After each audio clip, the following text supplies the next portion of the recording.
requests from Valorant, you know, you can send them in. Let's see.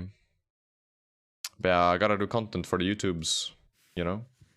I want to say yes. Okay. So let's switch to this screen. And let me figure out the setup real quick here. What do we normally do? We do it here, I think.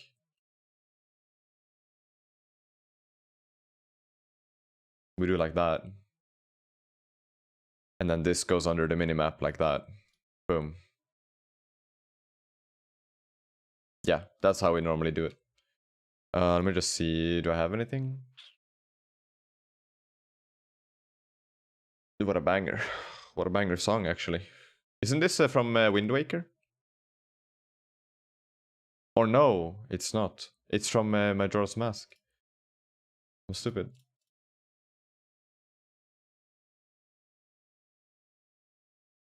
Yo, Ems, my day is literally just starting. Hope you're doing good. Cineverse post-match interview. Oh, I don't know if I have it in the VOD. Do I? I don't. We can watch it after anyways, it's fine. Alliance vs Cove after this? No.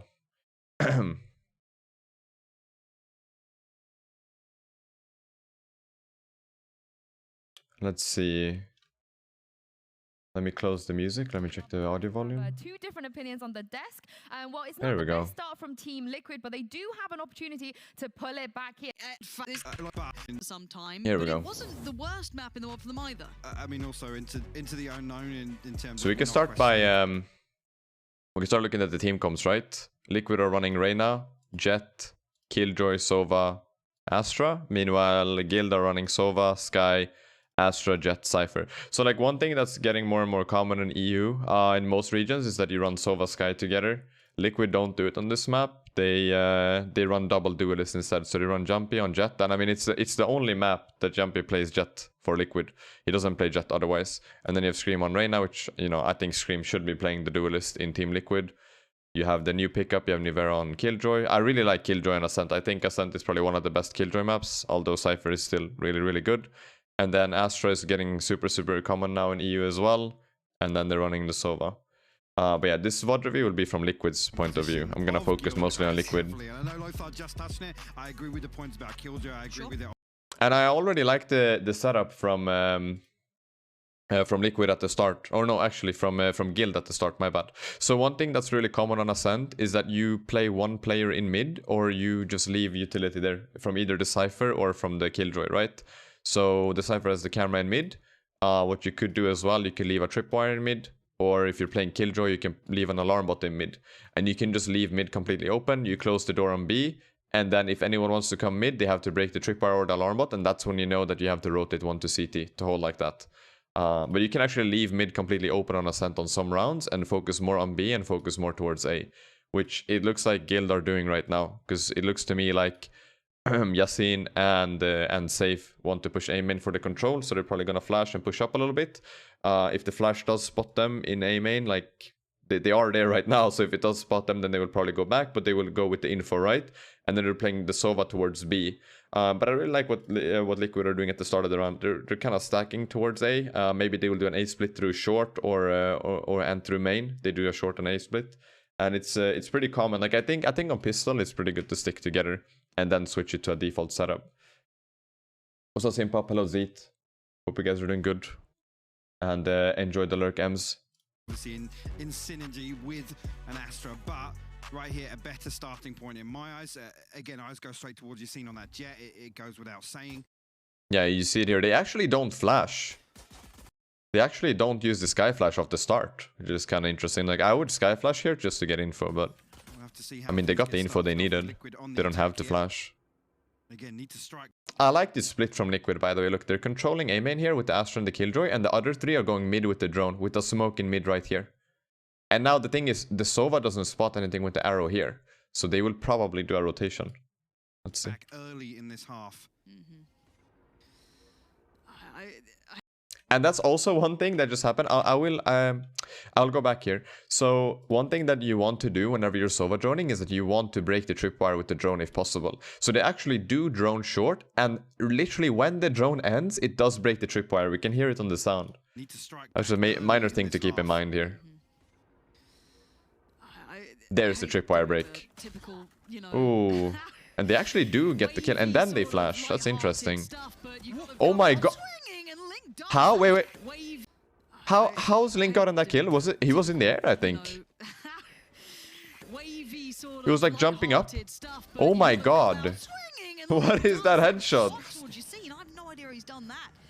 But Liquid need a little reminder as to who they are. And now Liquid gets sight though. I mean, that's insane from Link. He literally say he won them the round with that, I think.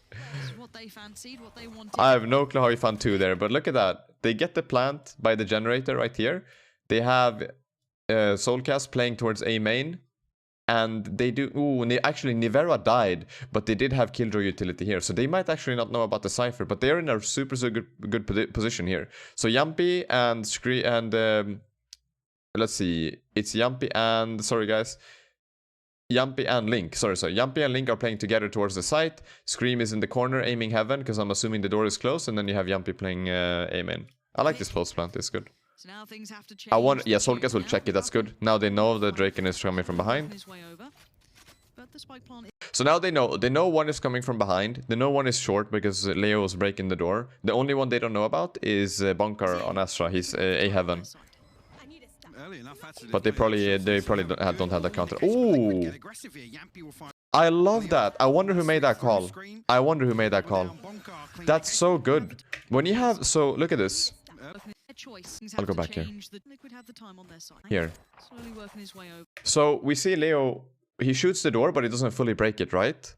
And this is something you can do with the Sage Wall as well, by the way.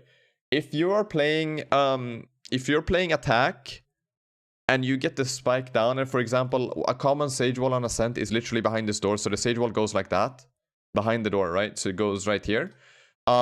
A common thing that you can do is, because the enemy team will obviously break the door, right? And then they would spam the wall. And if the wall gets really low HP and you hear them reload, you as the attacker break the wall and push. And that's kind of the same concept that Liquid do here, because they have so much control over the site. Like look, Yumpy is here, or sorry, Soulcast is here. He spots Draken behind, so he knows Draken is behind, and they have the info that one is short because they're breaking the wall, the door. But they don't fully break the door. Leo doesn't break the door completely. So they stack behind the door and they break it as 3 players. 3 players literally break the door and just brute force their in here. Like they just brute force their way in and they find the kill on Leo. Like that's such a good call. They have the info, they have the positioning on site, and they can just go for this. And of course, Team Liquid can stay on the site. They can play for the post plant. But breaking the door and getting the kill on Leo 100% secures the round. Like this gives them the round win rather than waiting for Guild to come to them. That's such a good call. Scream finds Bunkar and then Soulcast finds Draken. It's just, I love that door break. I really do. It's such a tiny detail, but if you can coordinate it like that, it's massive. It literally, like, the round was pretty much already won, but getting the kill there on short secures the round even more. Like you just want to get it done. After the initial opener from I wonder who made that call. That was super good. And like best case scenario, Leo kills 1, right? He gets 1 kill. That was clean. But Real nice. there's still 2 players there. Yeah, and mental game wise for Liquid, this is a good beginning. A quite clean pistol. And then all of them are running Spectres and Yumpy on the Marshal. Yumpy is actually really good with the sniper. I think he played a lot of he played the AWP in Counter-Strike, and he's super good with Operator in Valorant too. So you'll see Yumpy sniping, especially on Jet. He does snipe on the other agents he plays. Like I've seen him snipe on Killjoy, I've seen him snipe on Sova. Like it's interesting. On Sky as well, I think. Oh, look at that aggression from Guild. I mean, they have nothing to lose here, really. They're on a low buy if you look here. They all have really bad weapons, so they're just flashing through mid, and Yasin dashes, and he will look for something here. But Yasin should not win this duel, because they have really bad weapons. Oh, Nivera saves Yumpy there, because Yumpy missed. And look, during all of this, during this mid push where Yasin died, look at the A play here from Liquid. They're just so ready, right? Like they play 2 here. I don't think Yumpy should have had the spike. That's the only thing that I would have done different, right? Because I think they planned this from the start. They played 3 towards A and 2 towards B. I think the spike should be with the majority, right? The spike should be here. with his teammates. But it looked to me like Yampi maybe wanted to take a fight in mid and maybe come through short with the spike. But I still think that's risky. I mean, they do it right now. It's correct now. They get the kill in mid, and it's a free rotation to A because his teammates have already taken the space, right? But that is pretty scary, the fact that the spike is actually on Yampi and not on the majority of the team. Well, the initial work didn't... The theory was there, the execution, landing that final blow didn't quite work out. All this happens, Liquid has taken complete site control on A, but The spike. it's yeah, very cautious. But I don't mind it from either side, actually. I like that Guild tried something a bit fruity, and I like that now Liquid are having to pay a little bit of mind, be a little bit more cautious, be careful, make sure you don't run into anything else weird, leave Nivera to maybe farm if you can. Yeah, Nivera's just getting the eco frags here. I mean, you should. Never mind. I mean, he dies to the right click, but look at how low everyone is on Guild. Like, there's absolutely no way they lose this round. And I mean, losing Nivera there is fine. Like, they get a Spectre, it's completely okay. And the spike is already down. Like, here's the thing. Like, everyone on Guild has to die this round. Like, they can't even save the Spectre they just got. They have to die because they want to full buy next round. Because if you save, you get less money than if you die. And so they're just gonna farm them. If Guild actually want to go, they will just farm them because they're all low HP. And then actually in that scenario, you look towards Nivera, right? And this Killjoy on Ascent. Oh, Soulcast. And then Draken on 1 HP. And Draken wants to die here. Either to the spike or I guess like that. But the ideal way of dying here is dying to the spike explosion, but it's really hard to coordinate that. So I guess dying to Scream is fine. Yo, Noob Drummer, what's up, man? My stream crashed as soon as I sent that. I mean, you're back now, right? Considering how much Guild put into that, and again, it's not with weaponry. I'm interested how Liquid will be playing the bonus round here. Being invested, which I like. But every single piece was met, and Soulcast can be the eco code because they have 3 Spectres and they have 1 Marshal against a full vibe from Guild side. Let me grab water real quick, guys. 1 sec.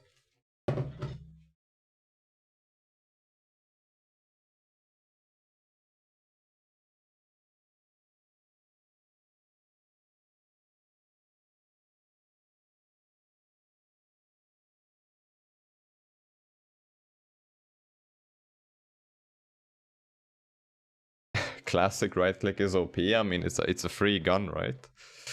Free gun kick W. Not much. Got off a bad night of Val.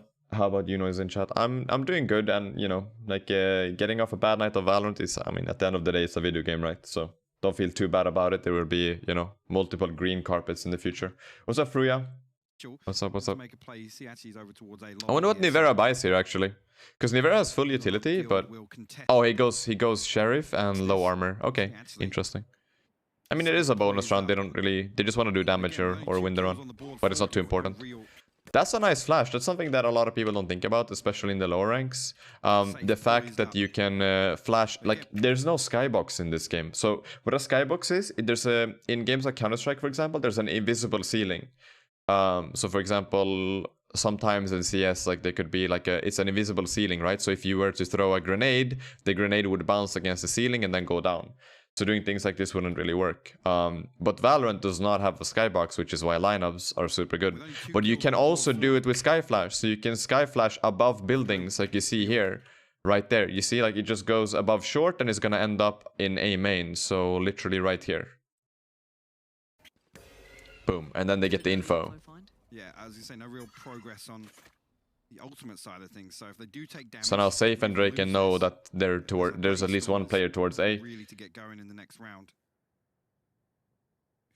And to be honest here, Liquid's main goal is just to try to find some sort of opening, do as much damage as possible, and the best scenario is that they win the round, because then they can snowball their lead. But the whole point of a bonus round is to be able to buy next round. So they win round 1, they full buy round 2, if they use their guns from round 2, if they won that round pretty clean, and then if you lose round 3, you can always full buy on round 4. If you win round 3, you're snowballing your economy. So clean on the side of Liquid. And Soulcast did retrieve that, so Hunter's Fury available, and they will hit the rotate. Yampi left here to maybe challenge Safe. Ooh, that was close to the head. He did hit the body shot though. Safe is low HP. Back a little bit towards A, on 24. Liquid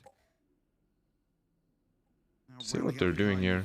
I like here, like they're just working towards B. Scream kinda gives it away with this flash. I don't feel like they needed to do the flash. They're better safe than sorry actually, because if somebody is here, they will most likely shoot it. But the enemy team also see the flash on the minimap. This could also cause a reaction that Jumpy can capitalize on, because he's lurking. They know he's somewhere in mid because he shot a bullet earlier and he tagged safe.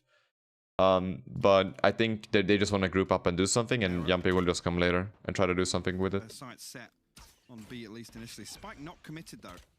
Yeah, so you see that? So that flash from Scream causes a reaction here and a reaction here. And Jumpy might be able to find a kill off that. Like I said, this round doesn't matter too much. It's a pretty tough round to win on a bonus, but you never know. Ooh.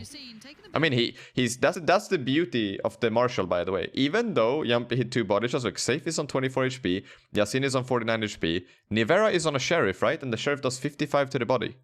So both Yasin and Safe are body shot range for the Sheriff. Riskier fight in mid, but he does reach That's actually a big kill. It is, because that removes Yampy away from this, and now they lose. And that's just massive. Like, it just makes the Sheriff so good to be able to body shot one shot. It's crazy. And also, Gil don't really have a heal for Safe. He's healing Yasin now, though. But Safe doesn't have a. So Safe is one shot for body. So that helps Nivera out. Just set his camp. Yeah, he absolutely is. So again, they're happy to give up entry at least. 20 seconds. One kill changes this. Yeah, they've waited so long. It's 23 seconds on the clock. They have to commit to A right now. It's really, really important. But Guild will have all the info. They have the camera, they have a tripwire, and they also, the tripwire goes like this here. And then they also have a tripwire on short for Scream, so Scream can't really lurk. But it's for Guild, for Team Liquid right now, it's just all about exploding a site and trying to make something happen. Literally 20 seconds now. Oh, pop. That's not a bad Sovolt, actually. At least one on the site. Scream has found Bonkar, though. Keep in mind his rifles. I think he used the Sovolt there to get info and then to cause some sort of chaos on the site so they could go in, but Draken and Yasin react accordingly. Link finds one. Yeah. I mean, they didn't get the spike down, they got 2 kills, it's fine. And now is the round that matters, right? Guild will have full buy, Team Liquid will have full buy. So this round is just a throwout. That's why we call it the bonus round, right? Yo, Jumpy, what's up, man? Good casting yesterday. I was watching your Alliance Kova game. That was good. Good shit, man. They can keep the wealth building, and they'll be happy enough with that. And almost there in a round where it is the bonus, I can understand throwing a Hunter's Fury in, but if you're going to retrieve both orbs and 20 seconds left, you rely on a pick from the Hunter's Fury. I think actually Soulcast is just off in terms of finding Draken in hell, just sat in his spine. First full wipe hog. I mean, that's the thing about bonus rounds too. So Guild lost 2 players, right? And look, now Bonker is forced to play the Spectre because round 3 is the full buy for Guild. And if you get a lot of kills on your bonus, like even if you don't win the round, it forces the enemy team to force a bad round, kinda. So now the only disadvantage Guild have is that they have a Spectre going against a full buy from Team Liquid. But if they got maybe 1 more kill, then we might have seen 2 Spectres. And that gives Team Liquid a massive advantage, even though, and it's all because they lost a round that they're technically supposed to lose on paper, right? I mean, there's potential. That could be more. And we do see the operator come out on Jumpy, and like I said, Jumpy is super good on the operator. We'll progress, and Jumpy actually will get the operator online here, so. Thank you, brother. I hope the stream is going well. It's going good. I mean, I just started 20 minutes ago. But I've been pretty excited to do this VOD review. There's a lot of things to take in for sure. This, again, has to be integral. We have to see Yampy having a good amount of impact with that. So now we see more of a default from Liquid, right? Like we see Nivera with the turret here, so he spots any mid pushes or B pushes and he plays far back, and he's also ready to grab the spike if he has to. Yampy's aiming mid, which is why they haven't really smoked mid from Team Liquid's side, right? Like he's aiming for market, he's aiming for a peek here. We also see Soulcast droning towards mid, so he's getting the info here. He's most likely going to spot the jet. He's getting info market too. And during all of this, we see Link just holding the A push with the star here if they want to go. And then Scream is just playing in the middle of it all, trying to just play with his teammates, right? So like they're way more spread out now, and they're using their utility and just kind of holding and seeing what the Guild are doing. But Yasin should get spotted here. There he is. So now they know the jet is towards mid. Cypher has been playing A for the last couple of rounds, so they know jet is mid, they know Cypher's A. Sova's B. The only ones that... And I mean, Sky has been playing short, and the only one that has kind of been moving around is the Astra. So like, they already kind of know how Guild are playing. They know their setup. Just based on previous rounds and what we've seen this round so far. don't think they want to, but they're going to have to start very slow. And this is how you use the operator, really. Like, Jumpy is just holding here, and during all of this, Scream is going to clear the corner here and the corner here, and he's going to work short. So it's all about just holding one line so your teammate can clear everything else. Yep. So now these fact finders get a real good feel. Oh, he breaks the flash. That's huge. So if somebody wanted to push with that flash, it wouldn't have worked, because Jumpy would have broken the flash, and Scream would be right there with Reyna. Actually, it leans towards Guild to be the one that actually, if they do want to get a little weird, again, in a couple Oh, of Jumpy. They're letting Jumpy move alone. Where we saw them stack up, push down mid and whatnot on Haven in particular. There is the possibility for it.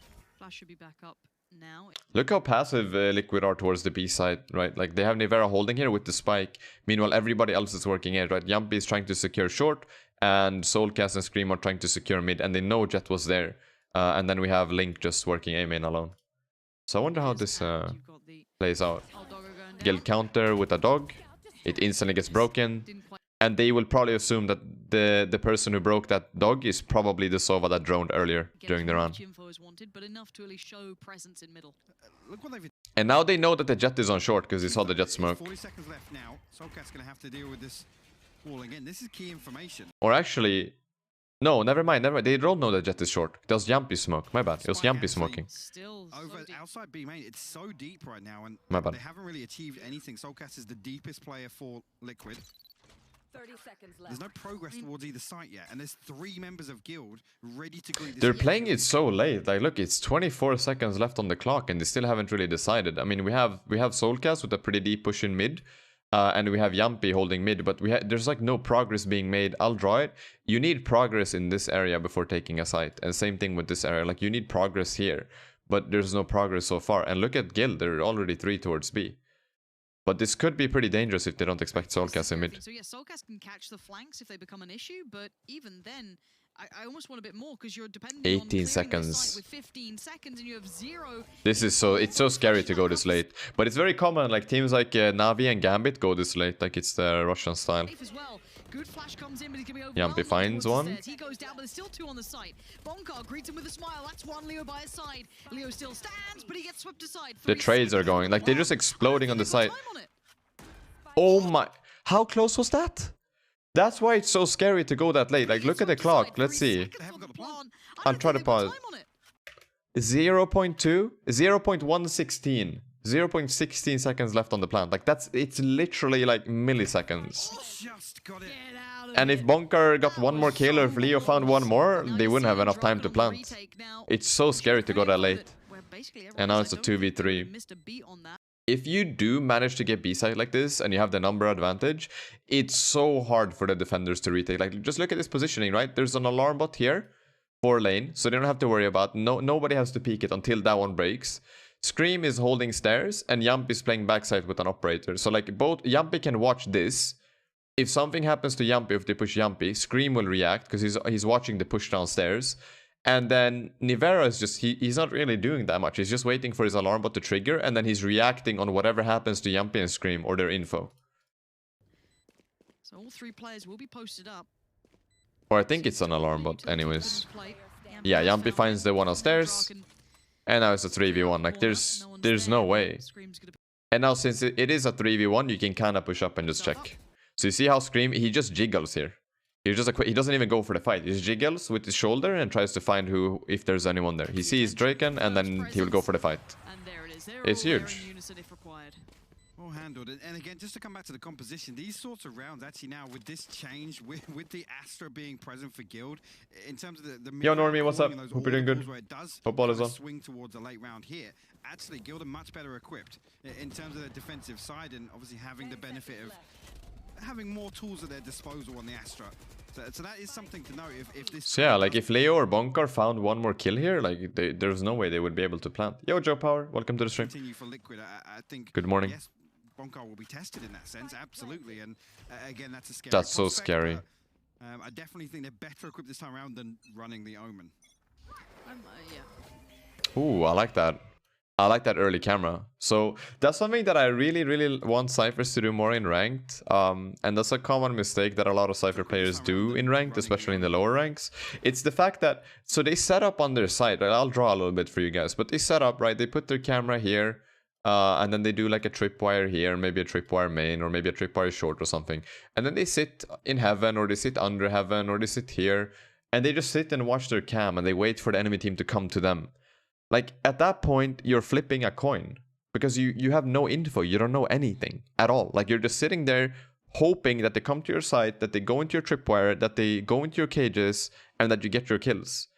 But you're not really active in the game until that happens.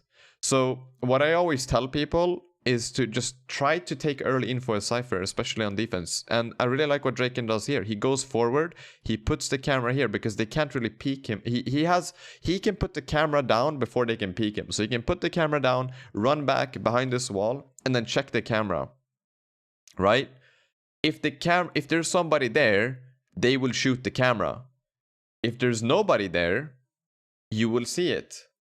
You'll literally see it there. You'll see that nobody's there, and then you can make a decision as Cypher. You can go back to site. You can help your teammates in mid. You can rotate early to B. You can also push. Maybe you get a kill in mid. You maybe shoot someone from the back. Maybe you go spawn to B. Like, you can do so many things to just be active, rather than sitting AFK on site. And you know, in the higher ranks, when the game is more readable, when the enemy team actually play the way they're supposed to be playing, then you can sit AFK on your site.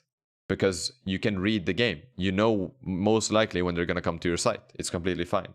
But whenever you play in the lower ranks, in the mid ranks, I still want players to do this in the high ranks, but when you play in the mid ranks, you need to do so. You need to be the reason why you're winning. And if you want to win, you need to be active. You can't sit AFK on site. That's not going to get you anywhere. So that's how you play Cypher in ranked. It's a bit different in pro play. You can play more AFK because, again, the game is more readable. It's more passive. But especially in ranked, you definitely want to take more control and you want to be active. Oh, that was cool. So it will be tricky for them to make it work. So I'll be interested to see what happens here. I mean, they're trying to make something work because they have bad money. But I really thought it was just me. Yeah, no. Gotta check if the And all of Liquid are pretty much here. Even Nivera's joining up. Safe gonna fall off. I mean, they know there's a Cypher and a Sky on A right now because of the camera and the flash. Now, there is That's the info they have. Kind of like that Yumpy's looking for something. Like he's still like entering with the operator because he can dash away if something happens. this way, so it can be a little scary. This is it's a bit scary to do this. No utility Oh. catches him off guard. I love little Gets try Draken, like that. Little- and then they little drone in and dangerous. then scream. I like that. So Yumpy finds the first opening, Liquid drone in, and then Scream is the first one following the drone. I like that. So he's just gonna play around the drone. Pistols, you never know if someone's just stacked up or doing something a little out of the blue. Oh, but now, safe this with is the what Bronze Sheriff. begin. Hold on. Initially, I was looking quite forward to this one, but now Liquid have been held up. They've actually been kind That's actually a good reaction from Liquid. They lose Scream on the entry, and then they kind of just back out. of thwarted from this. They've Draken was playing anti-flash. That's why he was turning around. seen the amount of players that are here. The rifle has He expected also a flash been before recovered. anything. So now, Oh, Yasin with ult. going, yeah, absolutely, I'll double down on this. We've got a bit of a shot at it. Why not? Oh wow, Yasin with nice a shots from kill Yasin. But good trades from Liquid. in towards a 2v2. They He's find now 2 just trades instantly on Yasin and safe. Leo, but do they know that he's here? But yeah, so I really like that from Liquid, right? Yumpy finds the first kill, they drone in, Scream goes in, and then when they realize that they need to just cool off a little bit, they back out and look for a new opportunity, and then they explode in again. Stumbling a little on the way in. And you see there they're considering Like, you see the team play, really. They back off and then they go back in. Hightailing Super good. all the way over I like towards it. B. Actually, Bonkar was found completely through that smoke, so unfortunate to lose one That's out in huge. that way. But Guild now back on a. And yeah, we get to have a full buy now, again. So that, again, like, some rounds don't really matter too much. From Guild's point of view, they just wanted to do damage and, you know, you always want to win the round. But winning the round is hard. But now we see an operator on Yasin. It's going to be the sniper battle, and they both sides have a full buy. So these are the rounds that actually matter, you know, like the full buy rounds. Like this round is super important for Guild, because if they lose this round, they're back on bad money again. Explore a lobby a They do little that flash almost every round, just to get info, right? Same as the default. We'll send out the recon bolt. Actually, nobody here to follow up on the. But also, I think it's important that somebody from Liquid stays, that they stay in this area here to get flashed. Because one thing about the Sky Flash that you need to think about is that the Sky Flash only, it doesn't do multiple sounds. So if it spots one person or 5 people, it doesn't matter. It does the same sound. It doesn't tell you. So they want to have one player in this area to purposefully get flashed for the info. If there's nobody in this area and Safe throws the flash and it doesn't do any sound, then they will get suspicious, right? Like it's going to be a weird play coming out. But as long as somebody gets flashed here, it forces 2 players to stay on A. For a little bit at least. Meanwhile, Liquid are working with 4 towards B. Like this, look for Guild to respond to what they've learned so far. These are little tells from the Liquid defaulters. Actually pretty early on this time around. Soulcast will rejoin the rest of Liquid outside B main. Do the Reyna flash. And that flash should cause a reaction from Guild like last time, right? We see it. Look, Draken is working A main. Safe is working back short. No real risk here of catching one on the way out. If Bonkar can escape, yes, it's a bonus. I'll pause here. Potential for I him can't to maybe pause. just go one Wait, I'll go back. Sorry. out. If Bonkar can escape, We'll pause here. So the Killjoy lockdown comes down, but look at how many stars Bonkar has already. He has 3 stars here and he has 1 more. He has all 4 stars towards B. So if Liquid want to go out, it's gonna be a tough one. Like playing against this amount of stars is not fun. It's really not. yes, it's a bonus, but potential for him to maybe just go 1 for 1, find a kill before leaving. The drone goes out. And Nivera finds Yasin. How? They're catching. Maybe was he tagged? I'm confused. Before leaving.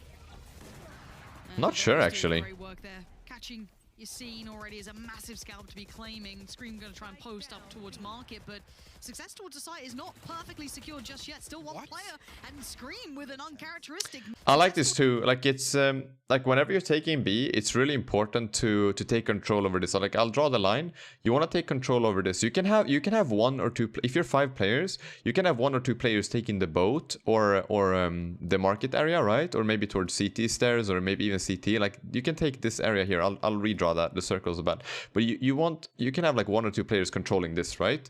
But the key thing to control when taking B is the lane. If you can get the lane and get onto site, you have so much control as the attacker team if you clear out site and take lane. Because then after you take the site, that's when you can start worrying about market and CT and stairs and boat, you know?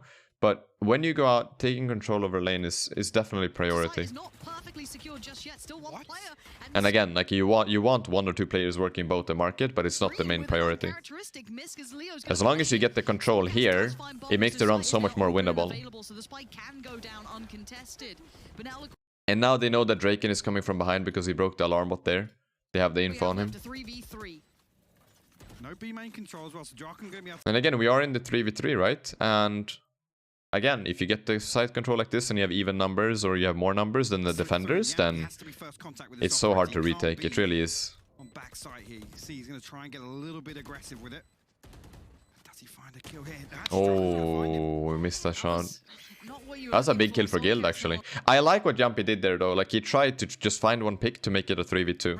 I respect the try. This guy's been clutch before, and he might have to be again. Not going to be Soulcast. It's your time to shine, and he's been good retake from Guild. Safe.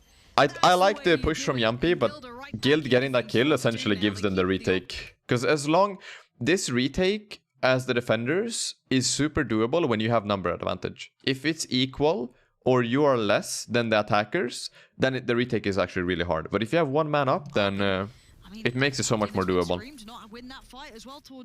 Especially on B. I think as well, on A, it's kind of more doable with less people, I think, if you're 1 man down. But on B, like it's a hard retake if the attackers have full side control. Yo, Trash Panda, I am good, thank you. We're doing I've been looking forward to doing this VOD, so I'm actually pretty happy. Hope all is on, man. Not kills, it's really key to find damage on the way. But yeah, this kill right here, this was the opener for Guild. And he just barely missed, I think. He was so close. The flash goes out, and then Soulcast gets tagged by the arrow, so they know exactly where he is. And one thing we always know, very hard. And Nivera has, like, it's a hard round. It's such a hard round for Liquid after Jumpy goes down. I wonder if it would have been better for Jumpy to just sit backside and just either aim for lane or aim for stairs and just let them come. But I think if Yampi got the kill on Draken, that would have secured the round. That play. So again, And that's kind of what we're looking for. We're looking for the plays that win you the round. We don't want to we don't want to gamble. We want to try to make the decision that has the highest percent chance of winning the round. And Yampi killing Draken there literally secures the round. It makes the round so easy, even if Yampi gets traded. Go again. Early flash. And again, it's super important for Liquid to be here for the flash, but they're 4 towards A, and then Yampi is trying to find something mid with Operator. Has to fall away and respect the early utility investment. This looks like a much earlier, much more heavily invested lead. They know about the Sky. And actually with that, They know Cypher's A, I think. They don't know about the Jet, I don't think. we'll have to fall a little bit deeper. Oh, yes. Oh, the timing! Literally, he looks away literally the same second Ivera jumps up. Longer, could have caught a pixel out of place, but actually going to post up towards short. Maybe feeling this is a better place to be. Work off Yampi on the rifle this round. Find Yampi potentially, which, well, they know he's there. Yeah, they know about him now. Can't quite do anything about him just yet. and again, just coming back to what the indicators are in the early round here, I think that's why we see Guild holders 3 here, because Solcas invested his Owl drone towards mid and actually shocked himself for it as well. This might be a faster run from Liquid actually, because Soulcast has the arrow, right? He's gonna arrow sight. They're all 5 towards A, and Soulcast also has Hunter's Fury available. So when they push in, they will probably use Hunter's Fury and then just try to cause chaos on the site and just try to take space. And maybe even try to get some sort of info on the players on short or the Cypher on A by tagging them, right? Because they lose half HP and you see them. I think really, But that could be the play here. Guild will hold. They might even, another thing you could do, they have the Astro Wall available, right? And a very common Astro Wall is to do it like this. So it cuts like this, maybe a little bit steeper, maybe like, let's see, maybe like that. And then you plant here. You plant in this area here and you just chill. That's also a very common play when you have Astro Wall available. For the time being, it's going to be another pretty late on here. With no progress made. Oh, the stun on Jen. That's huge. They know where Draken might be at this point. Yampi. Oh, you can't do that. He went with his knife into the cage. He needs to have gone out. Surely Draken... Did he not hear? Did Draken not hear the dash here? Pretty late on here. I mean, he was stunned. It makes it sound a bit weird. And the Yampi just dashed. Like, this is a very common play as Jet, by the way. He doesn't have any smokes available, but what you normally do as Jet is you smoke on top of the generator here, and then you dash into it. But since Yampi doesn't have any smokes available, he just goes for it. They know where Draken might be at this point. And he does it. He actually dashes at the same time as the arrow lands. Yampi. Oh, as if you get it. So he lands on the generator or next to the generator when the arrow lands. But it's not the case. But actually, Leo in conversation with Yassine going to make that cross a little bit trickier. And Leo and Soulcast both trade the Hunter's Fury. And it's a 3v3 now. They need to plant the spike. Now the spike does get Liquid they are holding down to the astral barrier, by the way. Let's see what they want to use that for later. buried through, so that should be going down. They're planting. Nothing's going to particularly stop it. Might do a bit of chip damage, if anything. Not even that. And the post plant here, like they hear the footsteps in heaven. They don't really know if it's 1 or 2, but they know there's at least 1 in heaven. I wonder, is the door closed still? Oh, that's a huge kill. Yeah, so the door isn't closed. This post plant is actually really hard for Liquid. Whenever you're stacked by the generator and stacked under heaven, like these 2 positions here are really hard to play in a retake if the door is broken or not closed. Because you have so many directions to hold from, and it's so hard to react to frags coming out from Guild here. And you're also stacked in the same area, so it's like it's easy for Guild to potentially get multi-kills. It's so hard. Good try from Liquid, but it's so hard. And now they know Jump is under. Beautiful. Good retake by Guild. Yeah, welcome back, Weasel. That was actually amazing again to find the damage on the way in. And to anyone new tuning into the stream, check out the clips command in the chat. You guys can send in some clips to my Discord, and I want to watch them later at some point during the stream. Maybe we'll do it later. But if you guys have any clip, then feel free to send it in. Maybe we'll do it like tomorrow or on Friday. I don't know. Like I would have to collect some clips from you guys. Wait back there. Soulcast unfortunately just exposed. I guess no rush. We got a good VOD review to watch first. Yeah, I'll maybe do it tomorrow. Maybe tomorrow or Thursday. We'll see. I think it's to follow up we shall on see. The back of Leo's shock dart. At least they want to catch that person on default before they can reset to a stronger post-plant position. But again, spike planted. Liquid show presence elsewhere. That's a huge kill. Again, here, it's so hard, really. Like it's such a hard post plant again to play generator and under heaven with no control really. Doors broken. Again, didn't really have too much. It's a little delayed, but still just as good for it. Safe finds his third. And then we have Liquid on a low buy here, actually. A little bit of a turnaround, and they Tough have at round. least quelled the money that was Should be building 4-4 up. after this one, to be honest. Substantial amount on the initial rounds. We've seen Oh, Liquid try playing a bit faster because they're on a low buy and they can try new things out. But Yasin finds one. all the pistols that they've brought out. Sheriffs and marshals. It's scary. This is They truly know, the thing is, Liquid know that the operator is on B, and they can't really afford to use too much utility because they're on a low buy. They need to save money. So dry peeking into an operator on low buy it's really scary. Like, fall to the next angle. Screams like, oh, is he still there? Yeah, he's still there with the operator. And you see this, by the way, this is exactly what I talked about earlier. Look, Draken put the camera here early at the start of the round. The camera didn't spot anything in this line, so he decided to push. And look what position he's in right now. This works even like more often in ranked as well. So steal that, guys. Steal that from this video. Dragons They have no turn clue. a whole lot of footsteps. Yeah. And he's also hearing this. Look, he's hearing both of the players rotating his spawn. Like, he's in such a good position right now. It's actually insane. All That's because of big one into camera at the start of the round. They're not going B anymore, or at least someone's in spawn. Safe's found the mid player, which was the linchpin of this rotation. Just Now look. Draken should be able to This see is huge. That's one. And I think he saw the barrel. It's such an easy round. Find Nivera. Again, actually, Draken. I mean, it does help that Liquid are on a low buy, but you get the idea. Credit his play on Haven here, repeating the same successes, really finding space, kind of. I need to practice the timing and crosser placement. Just go into a custom game for 10 minutes and just see how fast you can shift to different spots Isolating and practice your camera placement, and you'll see, like, it's huge. It really is. It's massive. Again, you look towards those early rounds of what they learn about the Liquid default, what happens in the first, 20 to 30 seconds of the round, where Liquid then reset to. If Draken can kind of thread the needle, expect to find him in spots like that. See if there's a timeout coming, maybe, or something. I don't think any teams. No really time. care. They don't need a I think timeout. if It's Liquid 4-4. don't get back on track here, and now they've got the buy, they might be a little interested. Wait, is this the same? What's happening? Are in hard mode. Oh, the HUD, bro. Okay. So the round actually does start here. It looked weird. It looked like like they were watching a replay or something. I don't think any teams ready for it yet. I think if Look at the aggression from Guild, by the way. They're playing 3 towards B. So they're gonna drone, and Yasin is gonna push with the drone.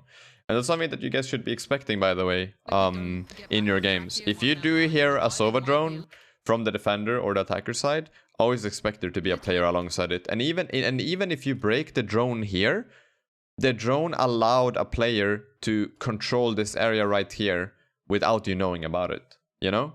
So whenever you go back to B, you do have to check the corners, because the drone literally allows a player to get into a position without you knowing about it, if you only spot the drone. And another common play, like I said, is that players play with the drone. So they let the drone peek first here. When the drone breaks, the second player peeks, most likely gets a kill, and then it's just a trade war, or one dies, or they just both get away. You know? We see this, right? The drone gets so much info. They know that nobody's peeking here right now. And they know that Nivera's stuck here. there we go. Make my life easy, thank you. And so Yasin, he's literally just gonna wait.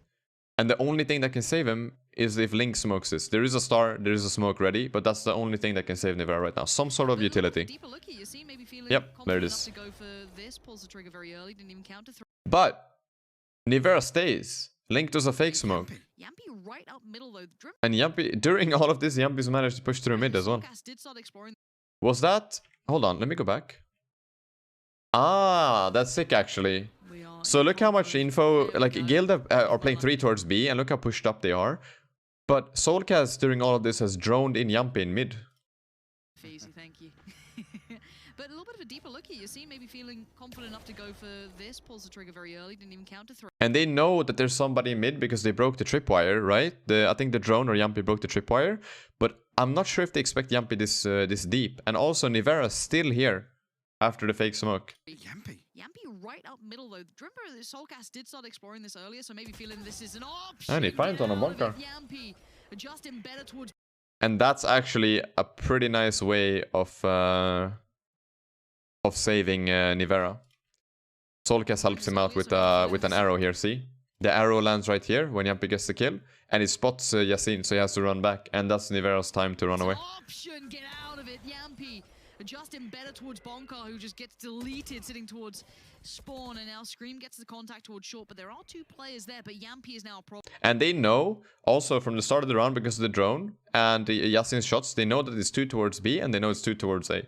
And Yamp is kind of in the middle of everything. So they can just play very chill. They have 1 minute and 5 seconds left. He's right in between them, so rotations are now at an all-time low.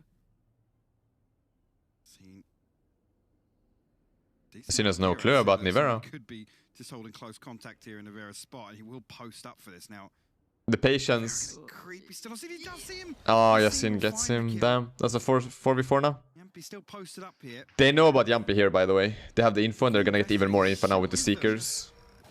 They know it's most likely B now. Not to act upon, actually, as Leo will find Yampy, but Massive kill. They can now at least hit rotations. All players are on the... Oh, and there we go. That's the Astro wall from Link. So he walls off CT and Market, and the only player they have to deal with right now is Yasin on site. Basically, what, 3 players? Now the divide comes through, gonna allow them safe passage, but Yasin knows he's... Wait, how is he alive? Okay, there we go. Okay, he goes for a shorty hunter or something. Link, I was so worried about that then, but actually he does manage to catch him. And the 3v3 will begin. Spike going down. The first fight was... It's the same thing that we saw yesterday, earlier, actually. It's a 3v3 situation. Scream goes for a kill just to secure the round, and he dies.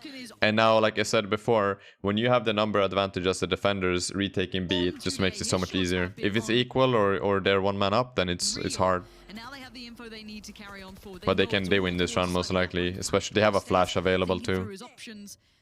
Soulcast back by Boathouse. Gonna see the Oh, but they line up for Soulcast. They line up for him. Oh my Soulcast god. with 2.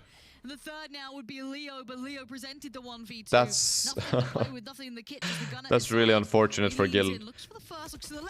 I'll go back to this. So what they do here is really good. So what Guild do here is really good. Like you normally want to peek 2 as 2.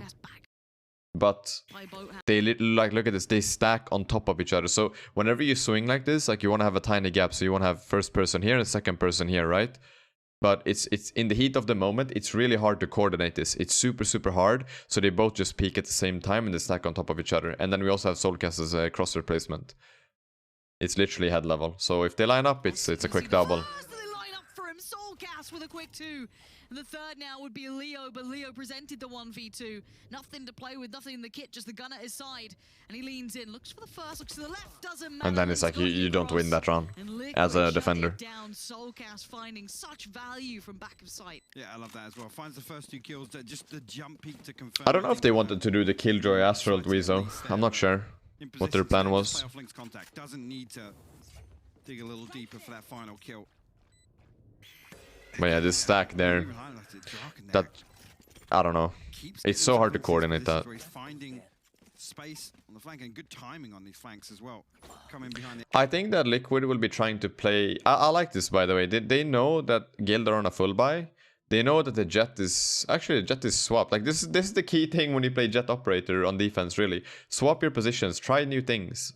Try to catch someone by surprise. Because your main goal is to just try to find an early kill, right? So Yasin played B 2 or 3 times, and now he's back on short with the Operator. But I really like what Liquid are doing here, by the way. They're stacking towards A. They have Lockdown available. Yampy is 1 away from Bladestorm. They're gonna go for the orb, so Yampy gets his ult activated, and then they will go with the Lockdown and try to explode towards A. Again, using that scenario, you have to wait almost 10 to 15 seconds for somebody to come through. They're doing it because Liquid have been playing pretty slow during most of these rounds. I think they're changing up the pace here. They're at the right time. It's very early on. Flash gets them like always. There's always one there to get flashed. Unless Liquid are on a low buy. They get the orb for Yampy. Lockdown goes down. Yampy can't really dash in right now because there is a tripwire. He will have to dash over it. And I think he might go for the generator play that we talked about earlier. Maybe. Never a fun spot to be in now. Let's see. Cross no longer be able to watch. They're both going to rotate towards Oh, but Scream strips it. Yampy goes straight for sight, but doesn't find him. They do get the sight, but this is a hard round for Liquid. Damn. That's so unfortunate that they lost Scream. I'll go back to it after we watch the entire thing. The delay is just about holding on. See, trying to get some spam through, but no real damage done. You have to force their way back on Link. We called upon first here on Gen. Actually going to tuck in next to door, but Leo finds Soulcast.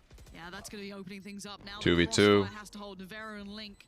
Trying to hold that drop down as soon as they make presence. Timing Oh, the timing on that. gets caught out and Damn. safe on the set drop. So Force their way. I think the thing is, let me go back here.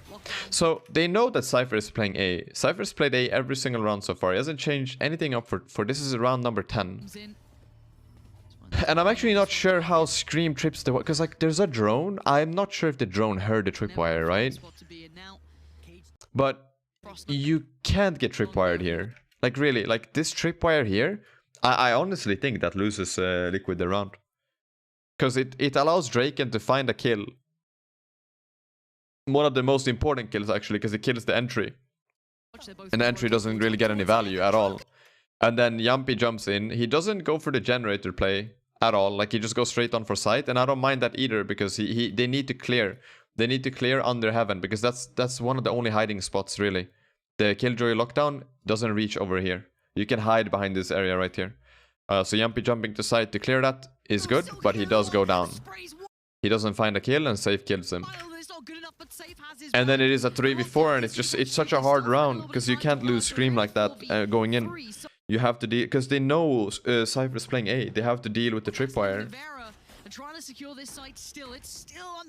And I think that's the drone's job, to at least check if there's a wire there, because Liquid did use a drone. They use it right here. You see, the drone is right there. It's in the middle of our screen. And I feel like it's the drone's job to just go forward a little bit to check if there's any wire here, and then you can go up. So just take that extra second to check if there's a wire, call it out for a teammate, and then go in. But maybe they didn't expect the wire there or something. I'm not sure what happened. But I think that's the key there. Drone needs to check wire, because they didn't hear it, and then go up. They went up with the drone too fast. It's such a tiny detail, really. And this round was winnable for Liquid, for sure. But it's such a hard round to win. And then also the timing for Link here is so unfortunate. He puts the star down, he used the stun, and when he used the stun, Bunker jumps down with the classic. Look at that. But yeah, the drone wire thing is such a tiny detail. Good retake by Guild.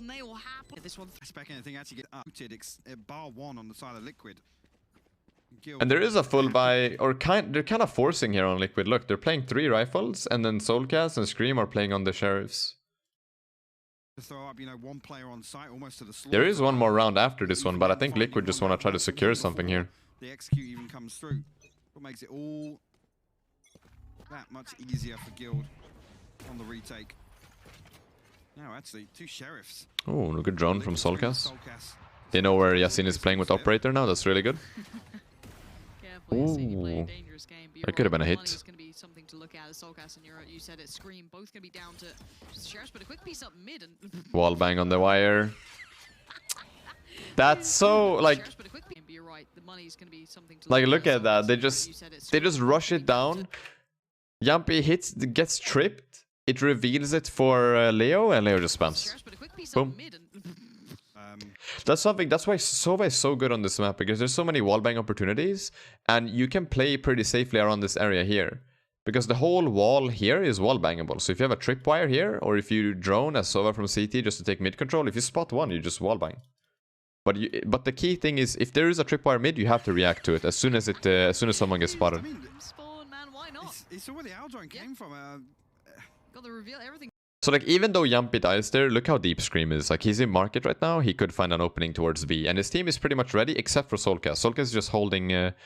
He's just holding A main right here, but he does have Hunter's Fury available, so he can help from longer range. Everything golden for him on that. Yeah, I'll take 0 danger to get a pick. Cool. It's a hard run for Liquid. It really is. After losing Yumpy like that. Lost mid control. They knew. I'm not sure of how much they knew, but they knew there's probably gonna be another there, which will be Scream, who does now get that rifle. So 3 still geared up relatively well for this, but CT has 2 players. He's gonna take his time here, trying to not give away any audio cues. They have no clue. He just Scream just literally it's smoked off in CT right here. And Scream just literally walks out. Yo, Punkies, what's up, man? I'm doing good. I'm doing good. I'm actually really enjoying this VOD review so far. I think it's a really, really good one. But I'm doing good, man. Hope all is well. Thanks for asking. Appreciate it. But yeah, like Scream is just he's just allowed to walk out. Nobody here. It's Draken again. They can't even see these players. I swear. They have no clue. I don't think they know that both Link and Scream are on site right now. It is a 3v5, but they don't know. And they have no info on Soulcast either. So now they know that one is on site, right? Because they're planting the spike. I like the angle from Scream. And also keep this in mind. Let me pause here. Keep this in mind. Look at how far out Scream is aiming. A lot of newer players, they try to aim super tight. Like they aim over here. But if somebody runs out and swings, there's no way you can react to the headshot here at all. Like there's absolutely no way. So some advice to you guys when it comes to aim. Whenever you're holding an angle, just hold a little bit further out. Like even if you're holding a bit far out, like just do a little more. You know, just add a couple of pixels to the side. And just hold a bit further out, like Scream is doing here. Because most of the time, you're not holding far out enough. Like people hold here or here or here. Like this is too close. Just go a little bit further out, and trust me, you're gonna get more headshots by just holding like that. Because you'll be able to react. The puzzle here for Liquid in this post plant. But again, they can get on quick enough. Just some mechanical advice from me there. Link with the wall, I like that a lot. But this becomes aim training for Scream. He's actually going to back away from this. They're all going to come on through. Oh, he eats that flash. That's just about to get back. Scream finds one and gets away. And now it's literally just playing aim lab, really, from back here. But they're ready for it. That's the only thing Scream had to do. It's so hard. Oh. That lurk. Now in hindsight, I hate being a hindsight Andy, guys. But that lurk from Soulcast could have been insane, actually. Because Scream gets the kill here, right? The spike is planted. Nobody's pushed site from Guild. If Scream just, like... I understand why Scream took the peak, right? Because he wants to get one more kill to create more space and to potentially win the round, right? Like, winning 2v4, like, this is hard. But look, if Scream just spends, like, 2 or 3 seconds waiting here, he also has a flash. He can just throw that one up, just delay the enemy team a tiny bit, and maybe Soulcast will find 2 and make it into a 2v2. Needed more, doesn't get more. And now Soulcast, how clutch can you go? A 1v4 gets 1, gets 2. And the funny thing is, if Soulcast kills Leo here, he probably wins the round, because he knows that the last player is defusing. And Draken is on 51 HP, which is one-shot body shot. Do keep 2 alive, but man, but I understand why Scream peaked. Like, there's nothing wrong with doing that. It's fully understandable. But I'm wondering if it would have been worth for him, if based on the info Scream had, right? Like the fact that nobody from Guild was on B site and that Soulcast was coming in on the flank. I wonder if it was worth it based on that info for him to stay back site. I'm actually not 100% sure on that call. So I do respect the peak. I think it wasn't a bad idea. It definitely did. It got dicey when it came down to it. And actually there, I mean, Soulcast... The aim lab task didn't prepare him for the hop. If it was full riflers, Punkies, maybe it was possible. Yeah, the operator, for sure. CLK, I'll probably do more than one match, yeah. Like, I'm really enjoying this VOD. I'm enjoying it a lot. And we can fast forward through all the breaks, you know, so it's all gas, no breaks here. But look at the stream. Last round of the half. Yeah, it's a tough one because Liquid decided to force on 5-5 instead of saving money for 5-6. So Scream is going... and this is a common thing you can do on Reyna, by the way. Even on every agent you can actually do this. You can go Rifle with no armor. Look, both Scream and Soulcast have a Vandal with no armor whatsoever. It's pretty common on Reyna to do on full buy rounds if the rest of the team has to buy. So you go Vandal with no armor. If you get one clean headshot, you overheal and it's like having 150, right? But Soulcast goes for the Vandal and then full utility instead. And it's also good because, you know, the Vandal, it's a one-shot headshot. So you can never count it out. It just makes it a little bit harder. So if the whole team is forcing and it's around like this 5-6, it's the last round of the half, you have to force, right? Buying a rifle, especially a rifle like the Vandal with no armor, it's completely fine. Very situational though, but it's completely fine. Like, I don't want to see you guys play ranked and then all of your teammates decide to not buy, you're saving money, and you buy a Vandal with no armor because you saw it here, you know? Like, I don't want to see that. I really don't. In the previous round. Soulcast and Scream, no armor. You need to understand why this is happening. Scream needs a kill. Get back to 150. Soulcast potentially going to look for a tag and a kill with his ultimate, but won't find it.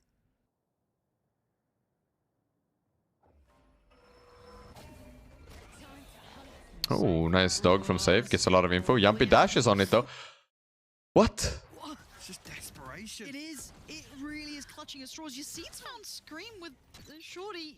That's... Let's rewind that. This is So Safe gets...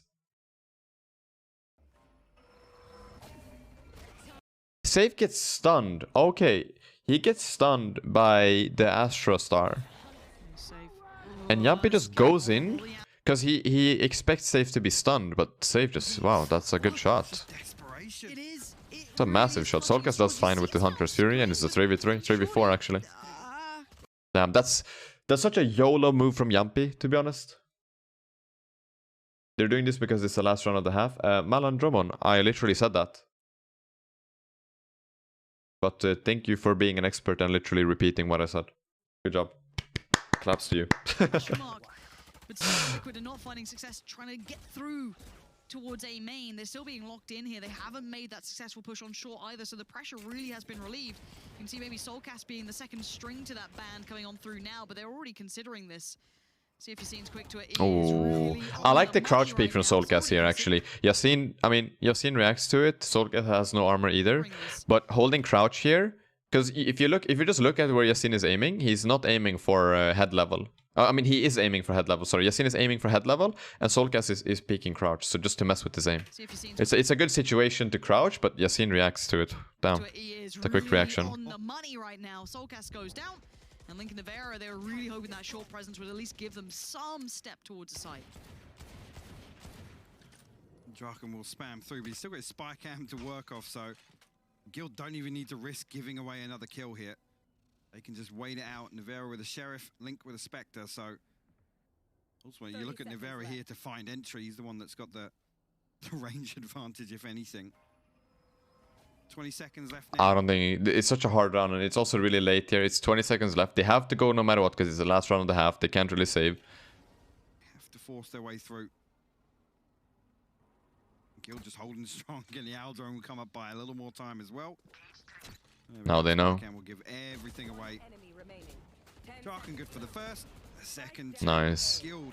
Oh, that's a good half from... Like, it's a good half. I think it's easier to defend on Ascent, to be honest with you guys. All the right noises in the early In my opinion, I think it's easier to defend. What about full buying utility as a Sentinel without a good rifle? I mean, it depends on what your plan is, Aurora, really. Because, for example, like, it really depends. Because Soulcast didn't play Sentinel that round, right? But he bought full utility and a rifle, you know? And you can do that as a Sentinel too. Like, you can buy utility with no armor and a rifle in that situation if they have the same amount of money. But it really depends on what you want to do, right? And if it also depends on if you're attacking or defending. If you're defending, you can go like Judge full armor or Judge low armor full utility. You can go Spectre full armor full utility. You can go Frenzy full armor full utility. Like, you can sacrifice a lot of guns as a Sentinel to play around your setup because you can get cheesy kills with bad guns, you know? Like it really depends on what half you're playing and what the situation and what you actually want to do, what your plan is, right? Now we'll have to try and repeat some of their success on attack that we saw on Haven. Let's see how Liquid set up on this defense. Pretty interested to see if they leave stuff in mid and then just sort of give up on mid, or if they actually take control mid. Yeah, don't have a necessarily good record. Yeah, so this is what I talked about at the start of the VOD, actually. When you play Cypher or Killjoy, you can just leave something mid and just completely give up on it, right? So you look at that. They leave the alarm bot there. And the Killjoy is playing towards B with Sova, with the turret. And then I think Scream is just playing the rotation, right? So Scream is going to be playing mid and he's going to play off the alarm bot. The other two players are going to try to get some sort of info towards A. And then you have Sova Killjoy playing towards B with an arrow getting info. It's like it's super good to do the alarm bot here, because what you can do instantly on B is you can close the door. You can close the door. You can have somebody controlling mid with the alarm bot, or just give up on mid completely until the alarm bot pops. Like, well, they could just pull something out completely random. But the interesting one for me is Split. I said earlier on, actually, Split is one where we've seen Guild upset other teams previously, where they've been flaky, where they've been hot and cold. Usually in a best of three, you look towards a couple of maps for Guild, and Split, historically, is one of them. And here, one thing here, as Jet, Yampi walks out with no utility, and the only reason why he can do this is because of this ability right here. Like any other agent, you should not be doing this on pistol. Like you can jiggle peek where the archway is over here. Let me draw the arrow better. Actually, you can jiggle peek where the archway is over here. But with Jett, you can actually go out wide. And you also see, again, back to what I said with the crosshair placement. It's not here. It's a bit further out so he can react to this. So maybe Yampi can get a kill. And if it doesn't really go his way, he can dash away unless he gets instantly killed. But let's find out. Let's find out. Yeah, there you go. So he goes for the shot, tries to get the headshot, and then just instantly dashes. And now he knows that there's at least 2 players towards A. Contact, falls away. And the rest start coming on through. They're going to try and... It looks like they want to be quite quick with this. Ooh, they're going fast on Guild. Yasin is already by generator. The side itself, actually, and the right click wasn't doing it, but left does quite nicely. Link, though, perfect stuff from Link. Needs a little more, doesn't get any more. 1v3, I want to see the reaction from Link. I need to rewatch this round, What actually. do you got for us? 1, 2, bonker. Is on the... Let's go There's back. a couple of maps. It's away. And the rest start coming on through. They're going to try and... So look at the reaction, like instantly here. When Yampi sees 2 towards A, they're already rotating. You see that, right? Soulcast is there, Nivera is leaving the site. And they're just rotating really, really fast. And they're just trying to stack up. They want to be quite quick with this. Yampi does get pulled here. And let's see what the actual reaction is. Like I like this play from Scream and from Link. Like they're just heaven and they're aiming at them running in because there's no utility here. In this little circle, there's no Astro Smoke from Bonkar. Like there's nothing going on in this area right here. So they're actually free to peek heaven and try to get some kills or try to just aim. And Yasin is gonna find Yampi. But you see that, right? Also, the reason why Yasin gets the kill so fast on Yampi with the classic is because Yampi got hit by the gravity well from Astra, the one that pulls you in. Because when you get pulled in, after it ends, you take double damage. It's like Viper Snakebite and it's like Killjoy Alarm Bot. You take double damage for a little bit. Which is why the classic does so much damage to the body when Yasin shoots. But look, during all of this, Link and Scream are just playing heaven. They're just playing heaven and aiming at them coming in. And that buys the rotation enough time to come in and help. Also, it does help that Link... Look at that. Like, Link finds 2, and Scream is in heaven, just getting 1 here as well. They're playing super well off each other. When Guild are exploding, they're playing, like, really good angles and pretty grouped together just to find those openings and try to delay the Guild push, right? So the Team Liquid players from B can rotate. Needs a little more, doesn't get any more. 1v3 though, bonker. What you got for us? And then they just go down together. Like, it's like impossible to win that round as Bunker. You need to have like the best right-click luck in the world. Bodies on the side. Liquid off to the start that they were needing here after what was actually quite a decent run from Guild. I think that's where some people in lower ranks don't understand the role of Jett to get early info. You can get early info on all agents, JJ. That's the thing. It's just that every agent does it in different ways. But yes, that's a very common thing, even in the higher ranks where people are very scared of peeking at the start. They can tie things up straight away in the second half. You see that damage on the classic? That's because of the gravity well. Or the pull. Looking so sharp, man. Let's see here again early on. Yeah, you literally like winning this round is impossible, man. Explosive, almost Guild paying no respect to Liquid. We'll see if that pace will continue here on Ascent. Again, you could argue with the 7-5. And look at this again. Exactly same setup. Sova Killjoy towards B, Alarm Bot in mid, 3 towards A, and Yampi peeking early with the Marshal. It's super. I like this. I like this setup. It's working out. And he's a bit further out as well. Oh, get spotted by the arrow. Not sure. I like the patience because a lot of Jett players would peek out here, but he kind of goes back and just holds the angle because he knows that Guild are on a low buy. You know, the feasibility of a comeback previously, they were making. They do have the advantage here money-wise. Even in the rounds they did. And this is actually a pretty nice thing to do when you're on a low buy, because on a low buy, when you don't have much money, you still want to try to get some sort of value out of the round. And the easiest value you can get in a round is going for the ult orb. So I think they went for the A orb, which is pretty free. And then they will probably try to go for the B orb as well. So that's something that you can do both on the attacker side and the defender side. Whenever you are on a round where you have no guns, you have no money, and you're expected to lose, at least try to get some sort of value out of it. I do that in my ranked games as Jett. If I see an opportunity to grab an orb, I go for it because like it's free, right? You might as well get some value out of the round that you're about to lose. So I think they're looking for the second orb here, actually.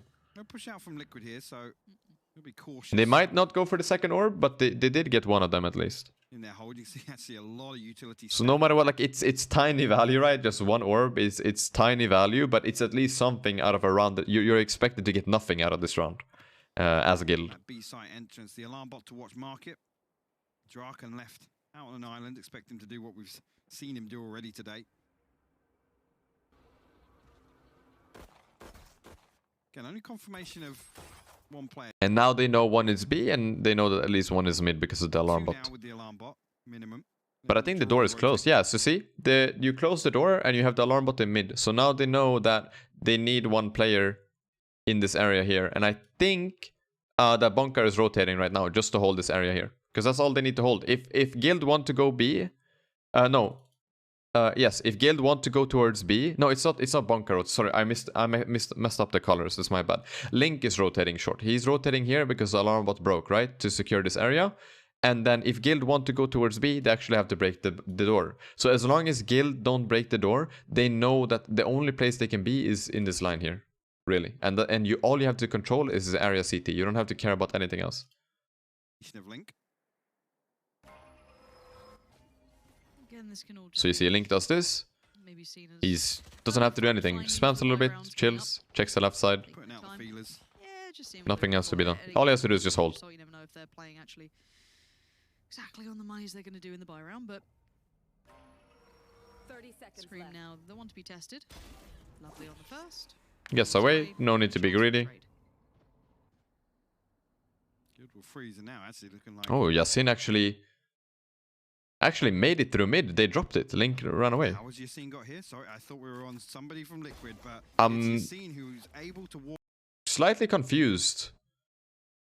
But I think Link probably moved because it was low on the timer was low. We have 13 seconds left into the All round. the way through mid on the back of that alarm bot, and now actually 10 seconds left. trying to relay that information to try and come back towards A actually, and Honka will find a kill, but no time for the plant to come. So look at that. So look at the value that Guild actually got out of this round. They got one ult orb, and they found 3 kills on Liquid. On a round that Liquid are supposed to win, you know? So now, this is a situation where bonus rounds are a bit tricky, by the way. A tiny bit tricky. So Liquid win the pistol round. They full buy on round 2. They buy Spectres, they buy 1 Marshall on Jumpy, right?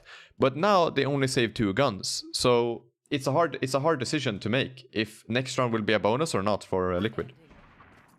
Again, though, This is a perfect example where 3 kills. you might not even play a bonus. You might actually go for a full buy as a Liquid. I completely lost. You've seen on the minimap there again. I thought the entirety So of did Guild had Liquid. pulled back. Exactly, yeah. And that's on the back of the confirmation. Like I said, 1 note is outside B. The alarm bot obviously pinged off, and I think as soon as You see that? So they won the round, but they lost too many players, and that's the key. When you win pistol and you full buy second round, like you buy your Spectres and Marshalls, you want to try to get a clean round, right? Like you don't want to do stupid things that end up getting you killed just because it's easy kills on the enemy side, right? Like you want to try to survive with as many as possible, because look at the round now. Like they have Spectre full here, they have Marshall full here, but 3 players are on really bad money, and it's going to be like the economy is going to be pretty bad into Guild's buy round. So I still think that Liquid will go for a bonus round here. I don't think they will be forcing, but it's going to be a really bad bonus, whereas it could have been a super good bonus if more of them stayed alive. So that's something to consider as well whenever you're playing a bonus round. You need to consider what kills are worth going for and how much risk you want to put into it. If the voice Because too many of you die, then you have a terrible bonus. And again, it's fine for Liquid to lose this round. Losing this round is completely fine because they will be able to full buy next. rifles coming out But the here, chances of Rangers winning this round are pretty low. And if you win the bonus, your economy, like the stonks go through the roof. Like they just go. Like your money is insane.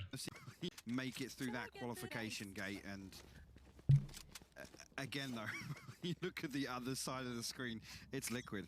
Yeah. Liquid and Guild, it's Stonks. heartbreak, and it's been True. very up and down. So that's why the reservations are there. But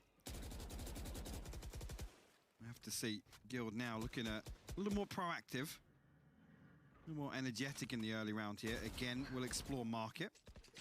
Draken will actually do a little bit of damage onto Yampy. He's got to burn up that dash to get away. Yasin will find Link on short. So Yampy actually isolated now. Scream trying to rotate over here, but If Yampi can even buy They know enough Yamp of is this. here. Actually, find damn. Like, that's the power of the Marshall, you know? Like, it's a gun for 950, and if you're skilled with it, you can find a kill like that. Like, you can either find 2 body shots, which you can with the Marshall, by the way, because it shoots really fast. Go, if you have Valorant installed, go into the practice range and no scope with the Marshall and see how fast you can shoot.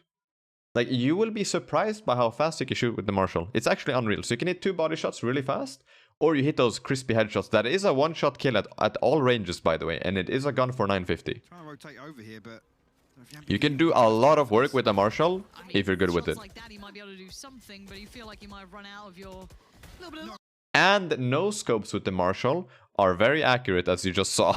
Maybe not Yampy. What is that? Okay, finally, Guild get it back under wraps, but they've given him a chance. And Draken says, So, you "I know, like chances. even I though think this absolutely even though straight and Liquid narrow. loses this round, Yampi Soulcast finds 2 gets kill with, like, further back. that's crazy how much value Yampi got there out of a weapon that costs Done 950. towards the rest of Guild, so they should be okay for this. And a straight bullet could put down Soulcast at this point. 6 HP, a Spectre in hand.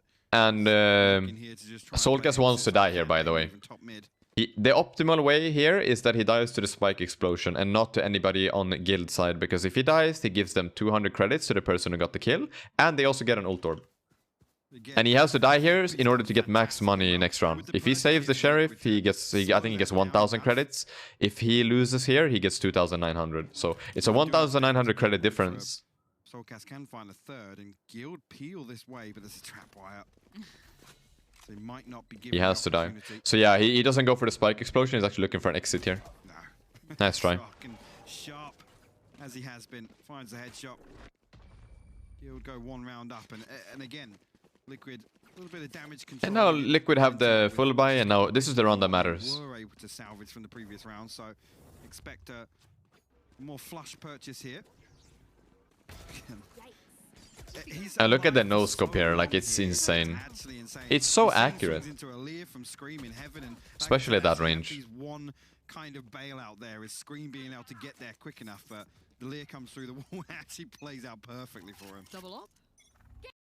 And they're, oh, Liquid are actually running double operator. Double operator on defense is insanely strong in Valorant, by the way. Like, I wouldn't really advise it too much in rank, because, you know, the operator is very expensive. It's the most expensive gun we have in Valorant right now. The Jet is kind of expected to play operator on defense because it's insanely good and it's not too hard to play. Obviously, if you want to be the game changer or whatever, it's really, really hard. But you can do a lot of work even if you're not that good on the operator. And then Nivera also has an operator. So double up on defense is actually a very it's a very valid strat. But it all comes down to actually getting that 1 kill when you have to, right? Okay. Double up. Okay, we saw this before. Because you guys know yourself, it's really hard to retake with operator. If you're not playing Jet. If you play any other agent, if you have to do like a 1v2 clutch or a 1v3 clutch with an operator, it's really tough. It's really hard. And having 2 operators on a retake, it just makes it pretty hard, to be Could honest. be the turning point. Yeah, I'm very interested. Ooh. Okay. Double up. Okay, we. I just want to see the setup here. So Yampi is controlling mid with operator. I really like that. And Nivera's playing backside A. He's just waiting for someone to swing out. So they're playing 2 towards A. Killdraw's not playing B anymore. Killdraw's on A, actually. And then we have Sova, Soulcast and Scream holding B, right? And they get a lot of info early on. I just wonder how they react, because that kill that Scream gets on Yasin is huge. That's their main entry. That's Guild's key to actually getting any sort of control over the site right now. This could be Yasin with the dog. turning point. Yeah, I'm See, very. it just... Was that? That's Bonkar's wall. Okay. Double up. Okay, Yeah, we saw this now before. looking back at this, a lot of players do this mistake in ranked. You want to peek and go out when the smoke/wall is up. So you know yourself. Like, you have players on your team. You're playing like Brim, you're playing Astra, you're playing Omen. It takes a little bit of time for the smoke to go up. And a lot of players peek before the smoke is off. So, like, for example, a good example is here. This is almost always smoked off whenever you're pushing B. Right here, the market area, right? The door. But a lot of players peek before the smoke is actually down. And that gives the defender team an opportunity to get the kill, right? Same thing applies here. Yasin goes in before the Astra wall is actually fully up. And you'll see it here. Turning point. Yeah, Scream is on the right side of the wall. You see it right here. He's actually right here. If the wall was fully up, Scream would push through the wall, most likely, I think, but Yasin would be able to react to that, so it would be more of a fair fight. Here, Scream is just ready for Yasin to run in. I'm very interested, but it is Scream to kick things off with a bang, gonna find Yasin. And then he does that. I love that. That's a key thing with Reyna, by the way. Good showing. So Scream has his ult. Even if he doesn't have ult, you can still do this, right? So this is how you use your dismiss. So if you get a clean kill, you know that the enemy team is somewhere around where you're supposed to, where they're somewhere around B main or somewhere around the dead body that you just got the kill from, right? In this case, Scream is walled off from the Astra wall. So he has an orb available, and the way you use dismiss here is that you use the dismiss, go forward, and you make sure that you are at least at the point where you started when the dismiss ends. So you end where you started, or you end somewhere safe. So look, he goes for the orb, checks, here's the flash from Sky, he also spots the Sky right here in the middle, and there's a Sova drone too, so he knows that there's 2 players in B main at least, gets that info, and then goes back. Much, I don't think, for all his trouble. And holds the other side. As Guild, they're all in on this. And also, wait, did they must have... Flash goes in, and now Yampy called upon, but they can't really see much. Interesting how they find Scream there. But you see, if Yasin waited, like, it would have been so huge for them. Because look, like, Draken gets here for free. And now the wall goes down, and the door is closed. For a second, but now they know. Soulcast, let's try and supplement, help him out of that position. Great catch on Draken, trying to aggress further. We are down to still a 4v3. And that's something that you can do, by the way. Because look at the Soulcast point of view here. He knows that the Cypher is by the boathouse. He knows that the Cypher threw a cage here. And you can play around it so well. Like, this goes for every smoke in the game. If you're playing Defender, and the enemy team smoke, and you can kind of play around it like this, like, chances are you'll most likely find a kill. Second, but now they know. Soulcast, let's try and supplement. Just find the kill on Draken like that. Great catch on Draken, trying to aggress further. We are down to still a 4v3. And again, the big thing here with this. Oh, Leo actually gets out here. This position is really scary if you get stuck. Because there's no way, this is what I would call a one and done position, right? Like, Leo's good for one here, because this position always gets checked. To prevent the spike from going down. Oh, I like this more, actually. In the retake. He's just trying to, he's doing like some Mission Impossible stuff here. Is he gonna swing this? No way, he does. He doesn't even get punished for it. Oh, but the double operator comes out. Yampy's just holding from market, he's holding this line here, and Nivera's holding this line here. So they can't cross to site without utility. He's the one to punish. The double orb crossfires, as if that's what's going down. It's worked out really well. That's something that is insanely strong with Operator, by the way, guys. If you don't have any smokes to smoke this off in market, if there's a double Operator setup on defense, they will hold. They will hold like this, and they will hold like this. So it's impossible for you to get to the site without them knowing. And if you're a good Operator player, I mean, it's pretty easy to hit the shots if you're just holding an angle with the Operator. I'm not gonna lie. Like, I'm an Operator main myself. So those shots aren't really that hard to hit, to be completely honest. But they can't get to site without Team Liquid knowing about it. But it's working. Safe, locked in. Man, he knows he's in trouble. And it's a 1v4 for safe. Forward, but all of these angles are so favorable. The spike's in such a tough spot, and he knows it. Has a little look around. I think that's GG. He can't really do much. He wants to try saving. Link working just quietly through middle, maybe an option. But Link's so aware. Looked like Scream was too close to the wall, maybe a shoulder poke. Yeah, I think probably Relapse. Like, they probably saw like his leg or something, and maybe they pushed through and just pre-fired him. Also, what's up, Relapse? And hello, Davis. Hope you guys are doing good. Sorry that I'm a bit late on chat responses sometimes when I'm like really into the round, because I don't want to break the analysis. But, you know, hope you guys are doing well. Gonna probably play this as smart as he can. I think Safe is just gonna save here. Safe is saving. Well, with 10 seconds left, I think that's gonna be all she really wrote here. And again, No worries, I'm pretty into it too. I mean, it's a really good VOD, I'm not gonna lie. This VOD is insanely good. It's also a close game. A little deeper, maybe start scratching away at Guild in the early round. Again, don't expect Nivera to be pushing out too deep, but again, this makes it very... Hey, Noisy, is Viper, Killjoy, Sage, Jett, and Reyna Ascent a perfect team? No, it's not. You're forgetting Astra. And to be honest, there's no perfect team really, but if you're playing Viper, you want to combo that with Astra. So you can do Viper, Astra, either Cypher or Killjoy, and then you run a Jett, and you do Sova or Sky as the fifth. That would be the perfect setup. I think, and then you can also switch the Viper for Sky or Sova. So you run Sky, Sova, Cypher or Killjoy, Astra, and then a Jet. There's a lot of options, but what you said is not good. It's bad. It's really... No, I don't like it. What's up, MVR? Hello. How to retake with Operator? I mean, you just have to find kills, really. Like, you have to hold angles where you think somebody's gonna peek you from, and just like have really good crosshair placement and play around your team. Like, it's really hard to give just a sniper. It's really hard to give a guideline on how to retake with Operator without seeing the situation itself, because it all depends on what info you have on the enemy team, what utility you have on your team, what position you're playing in, what agent you're playing. Like, there's a lot, you know. First time chatter, yo, Prophet Ames, welcome to the stream. Astra, Jet, Sky, Sova, Killjoy, anything else on Ascent isn't the best always. Yeah, it's kind of... You can switch the Killjoy for Cypher, Prophet. From that team comp, I would go Killjoy or Cypher. But I think Astra, Jet, Sky, Sova is definitely the way to go right now in the current meta, for sure.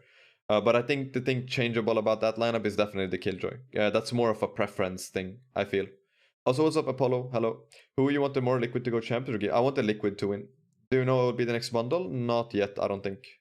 Not yet. Guys, I need to go pee real quick. Give me 30 seconds. If you guys need to get water, popcorn, whatever you need to do, give me 30 seconds and then we go right back into it.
Hello. Hello. Alright, we're back. And another thing, Sir Headshot, if what you wrote was the perfect team comp, don't you think that that it would be played in this game right now, to be honest? There's a new bundle leak. Cool, man. Also, welcome to the stream. Let's go. Very, very difficult, but they have to protect that. They have to protect that investment.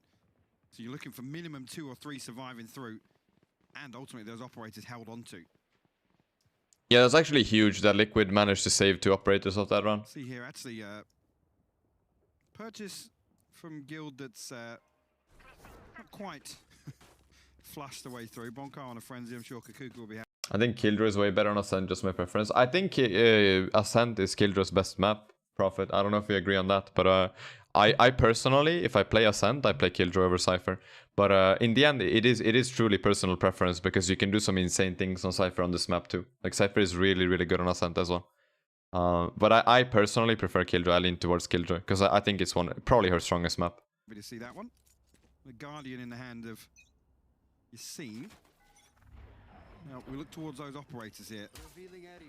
Yeah, I mean, they're doing the same thing, but look how fast the rotation is, literally. They see the arrow on the minimap and instantly look where Nivero is. Like, he's already on the run towards B or mid. And same thing with the Link. And I think one of the reasons is probably because Scream peaked. Scream peaked at the start, and he's not really hearing anything. He's not really seeing anything here. So look at this rotation from Liquid. It's so fast off of 1 arrow. Literally, like, he's booking it to B side. And that's the sort of thing you want to see from him here. Soulcast doing a great job throwing them down with the shock darts, by the way. He does pull back towards Allowing look, Nivera's already B, and Jumpy finds the first kill on Yassine. And I think actually Jumpy peeked out. If you look at the minimap, there's a smoke here from Bonkar. I think Jumpy, that's one thing you can do, is like, you can do this with rifle and you can do this with any agent really. If the smoke, listen, let me collect my words. Let me collect my words. So, let me go back a little bit. Here.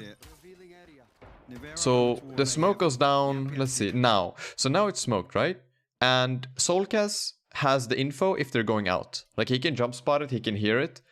If you know that the enemy team is not out, and by not out, I mean not out lane, not out boat, like literally not out of B main. So as long as the enemy team is not out from this area here, you can actually peek out of the smoke, because you can have your crosshair placement for B main, right? You can peek out of the smoke, you can aim here and try to get one kill, and then get out. And the way you get out is by going back into the smoke, because they know roughly where you are, but they don't know exactly where you are. And especially if you're playing something like a Jet, you can just peek out and take a shot and dash, right? That's what Yampi does. He's out, look. There, so that's so smart actually. Soulcas is using the arrows to keep them away from peeking main. You have the archway here, it keeps them gone. The archway is right here. It forces them to take a step back. They can't push main. And during this, Yampi's peeking out because he knows that they can't peek him. So they have to run into him on timing. That's huge. And then he gets Yasin. Just like that. And now it's a 5v4.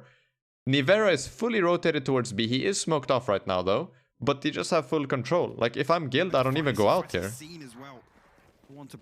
But they do. They do go for it, which is insane.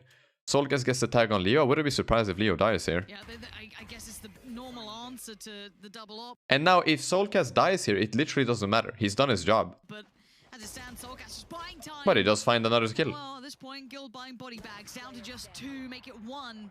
As these double ups And the double operator comes into play. Right It's now. huge. It's not the most. The first shock dart canceled the drone as well. Oh, I didn't see that. What's up, semicolons? Let's go back. I want to see that.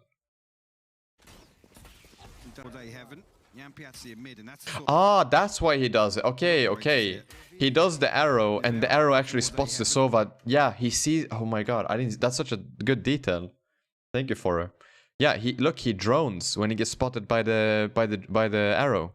So Soulcas knows that Leo's stuck here, which is why the first shock dart comes out. And then the second shock dart keeps them further back, so Yampi can peek out of the smoke.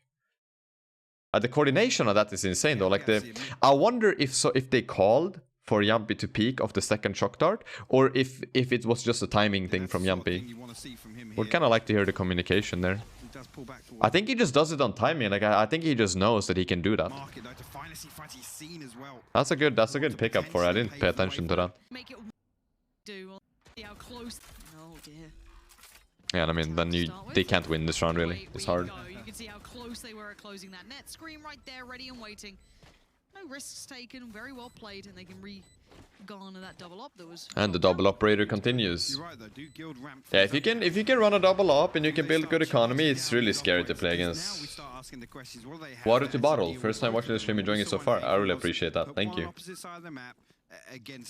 Happy you're liking. I'm enjoying it too. I'm not gonna sit here and lie. I'm really enjoying this VOD. It's a really good VOD. For Guild, I almost think Yasin is the one really to now start dashing in, try and at least discover where they are in the early round.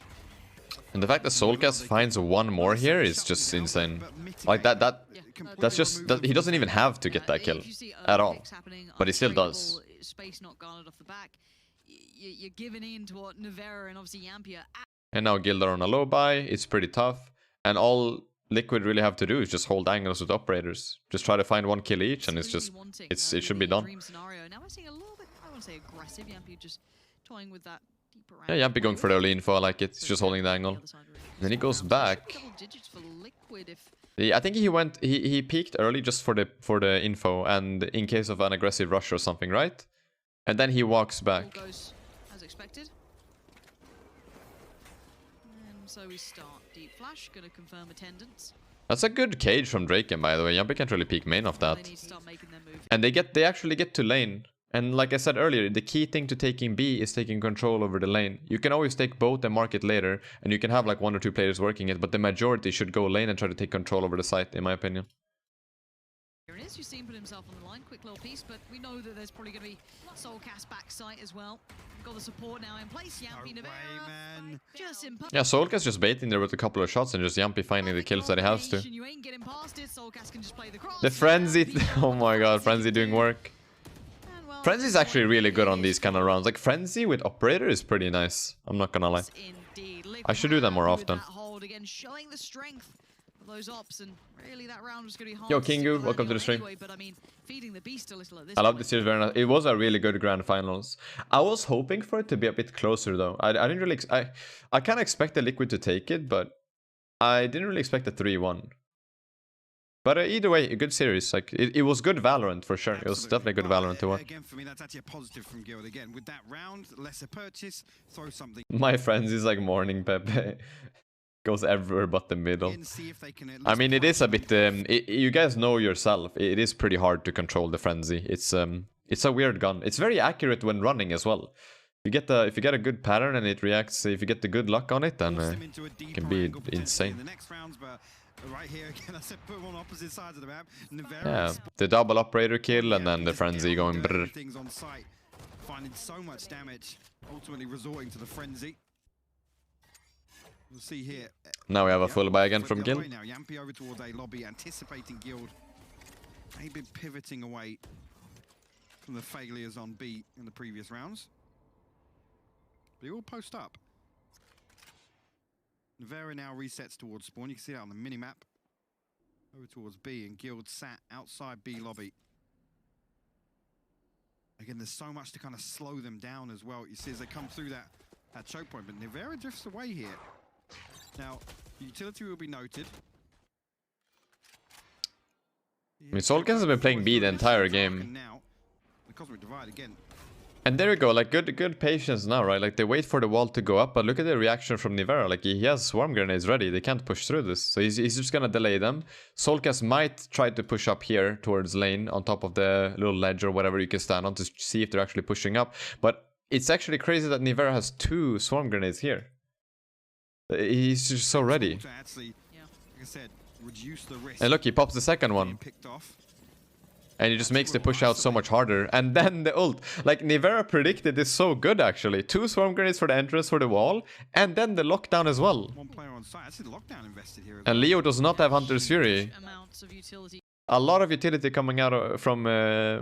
hold on. Oh, sorry, guys. A lot of utility coming out from Nivera, but it's so worth it to slow it down. Because look, like... Yamp is already here. The only player left on A is Link, but he can help them with the stars anyways. Traded out between both sides. Soulcast, if he can buy time, if he can stay alive back here. Ooh, they... Oh, they How did they destroy that?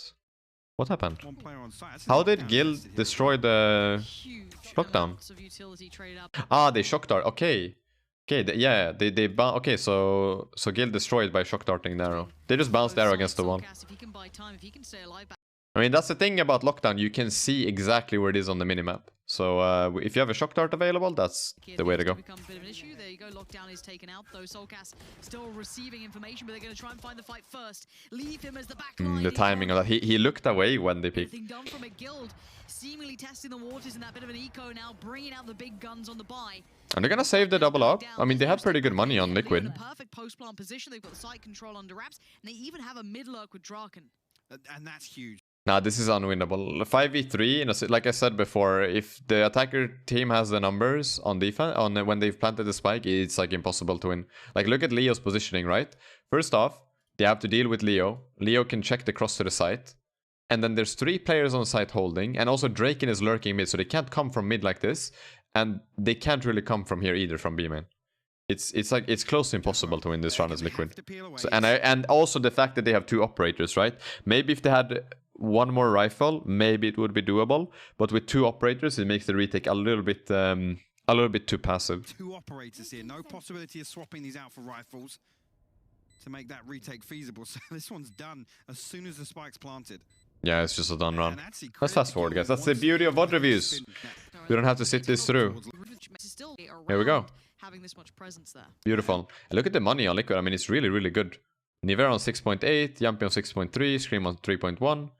A little bit low on Soulcast and Link, but it's, you know, it's way better than what Guild are on right now. For me, look towards Leo safe, and you're seen in combination to be the ones to ultimately lead the charge.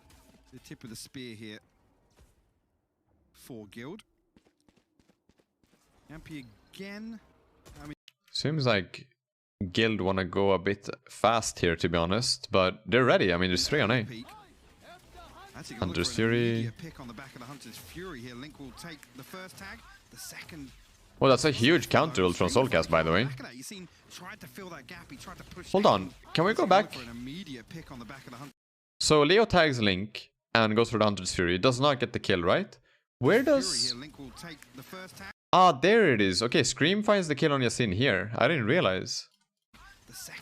Yeah, Yasin dashes in. He dashes in on Scream and Scream finds the kill. And I think... Let's see. Yeah, there it is. And I like the counter ult from Soulcast. That's huge. And they can't really do anything. I mean, they lost their entry. Their entry dashes in. They lose their entry and now they're all just backing off. The only person staying right now is Safe because he's trying to just make them stay, right? Like he has one more flash available. He can waste a little bit of time on Liquid side in order to allow the rotation from Guild to happen. But it's a hard round for Guild. Because Nivera's ready with the operator and he has the same setup again. He has a star right here and he has a swarm grenade here, a swarm grenade here. So they will just combo the swarm grenade with the star, most likely. And then after that one's done, he pops the second swarm grenade and it's just like, it just buys them enough time to rotate. But as Nivera here is going to be posted up, does he manage to cross in time? This is good enough for Nivera. He's gonna be happy with There we that. go. You saw it That's drop, operator really wanted to power. find that timing, but the utility's still in play. He still had to try and find the best way forward. Scream with a rough. That's actually a really good bait on Safe. Just used the Seekers and it forced them to stay on A. Look at that. Let's go back. Seconds. He could stop this before it stops. Would keep. Wait. Seconds and look at the time. It's the flash. Has he seen? Wait. Catwalk to What round is this? I'm so confused. Did I jump forward or not? Ah, here. Okay, sorry guys. I jumped a little bit too much in the VOD. They get the kill and look, when Nivera finds the kill on Draken, Safe pops the Seekers and all 3 of them go towards A. So they're probably thinking that Draken was just the lurk. Which is why they stay, look. Look, they're staying towards A. And the Scream dies. And it actually makes it unwinnable for Guild. Keep in mind how early they started this, you know, look in towards the sites. Those Seekers are pretty big for Safe. Maybe re-explore that A site now, knowing that they possibly cause some rotations. Let's see what Guild actually get up to here. I like the patience from Link and Jumpy on A. The fact that they're all staying still. To contest Yampy on short. I mean, it's impossible. It's impossible for Guild to be on towards B right now because Soulcast has control over mid. They can't go mid to B, and Nivera has B main, so they can't go B main to B right now. So as long as these 2 players stay in the positions they are, it's impossible for Guild to go B without Liquid knowing about it. And then we have Yampy holding short, and Link is holding main. So they have everything that they need. Don't go walk. Oh, the timing!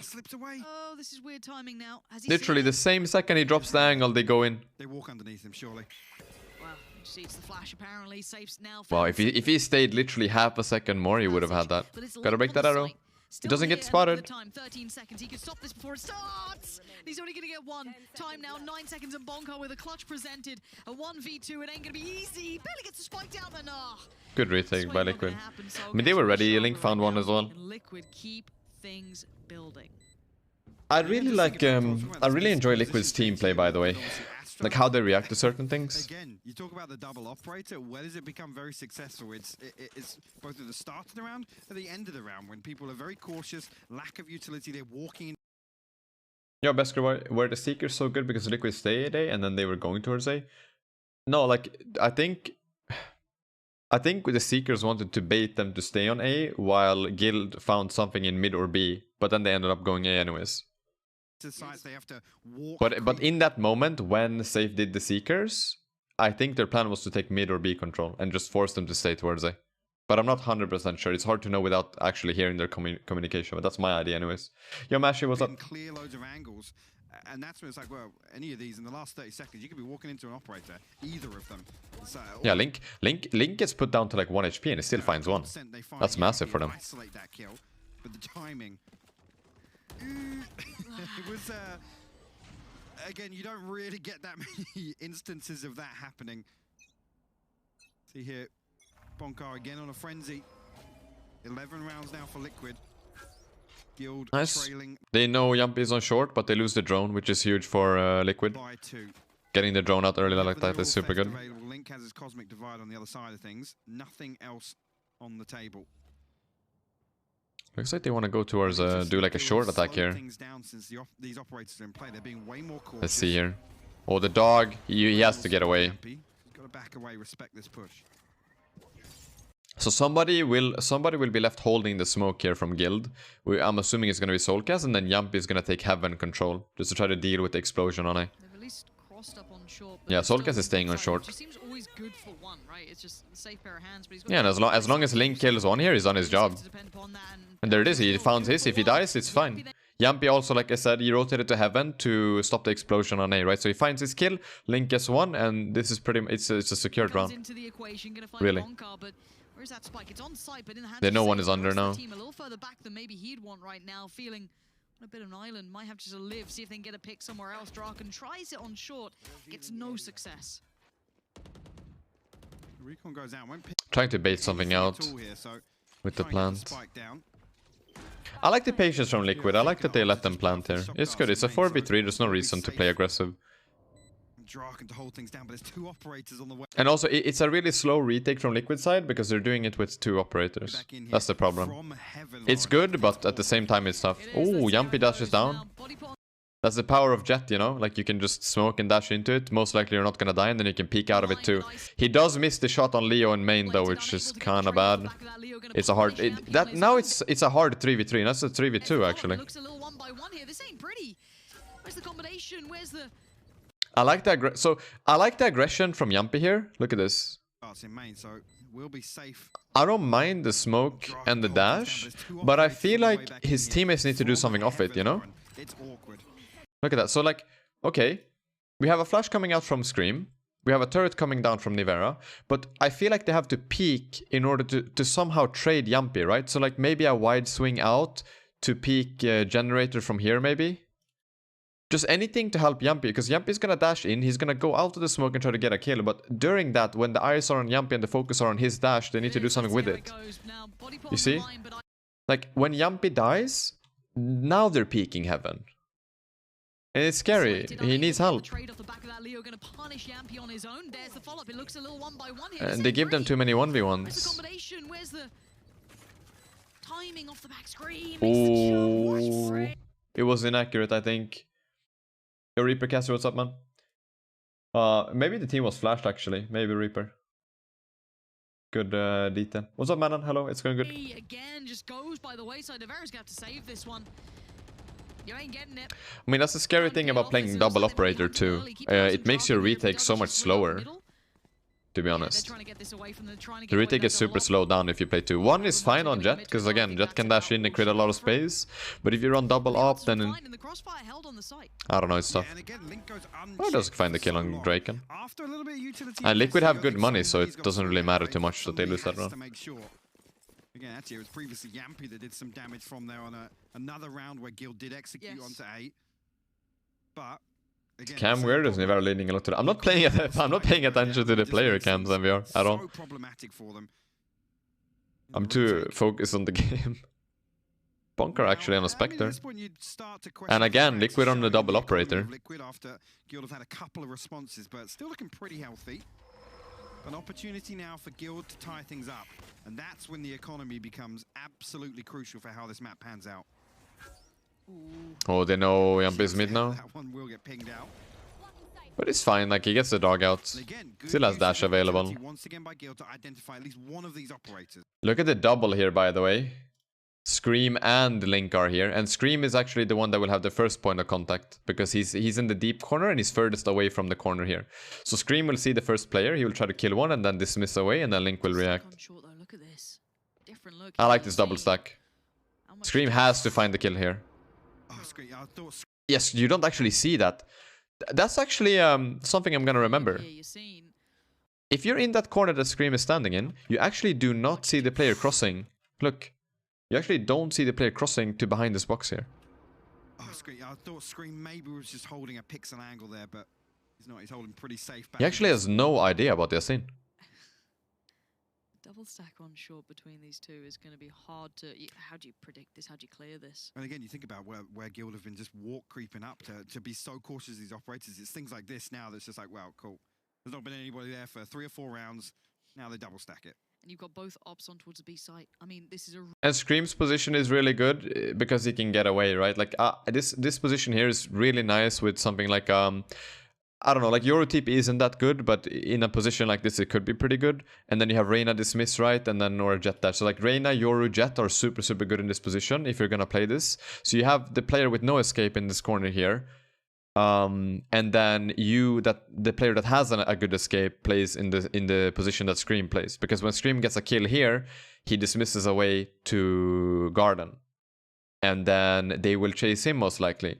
And when they're chasing him, Link will probably find a kill, or they clear Link, but they can't look 2 ways at the same time. So when they clear Link, Scream is peeking again, and he can get a kill. And he has a second dismiss available too.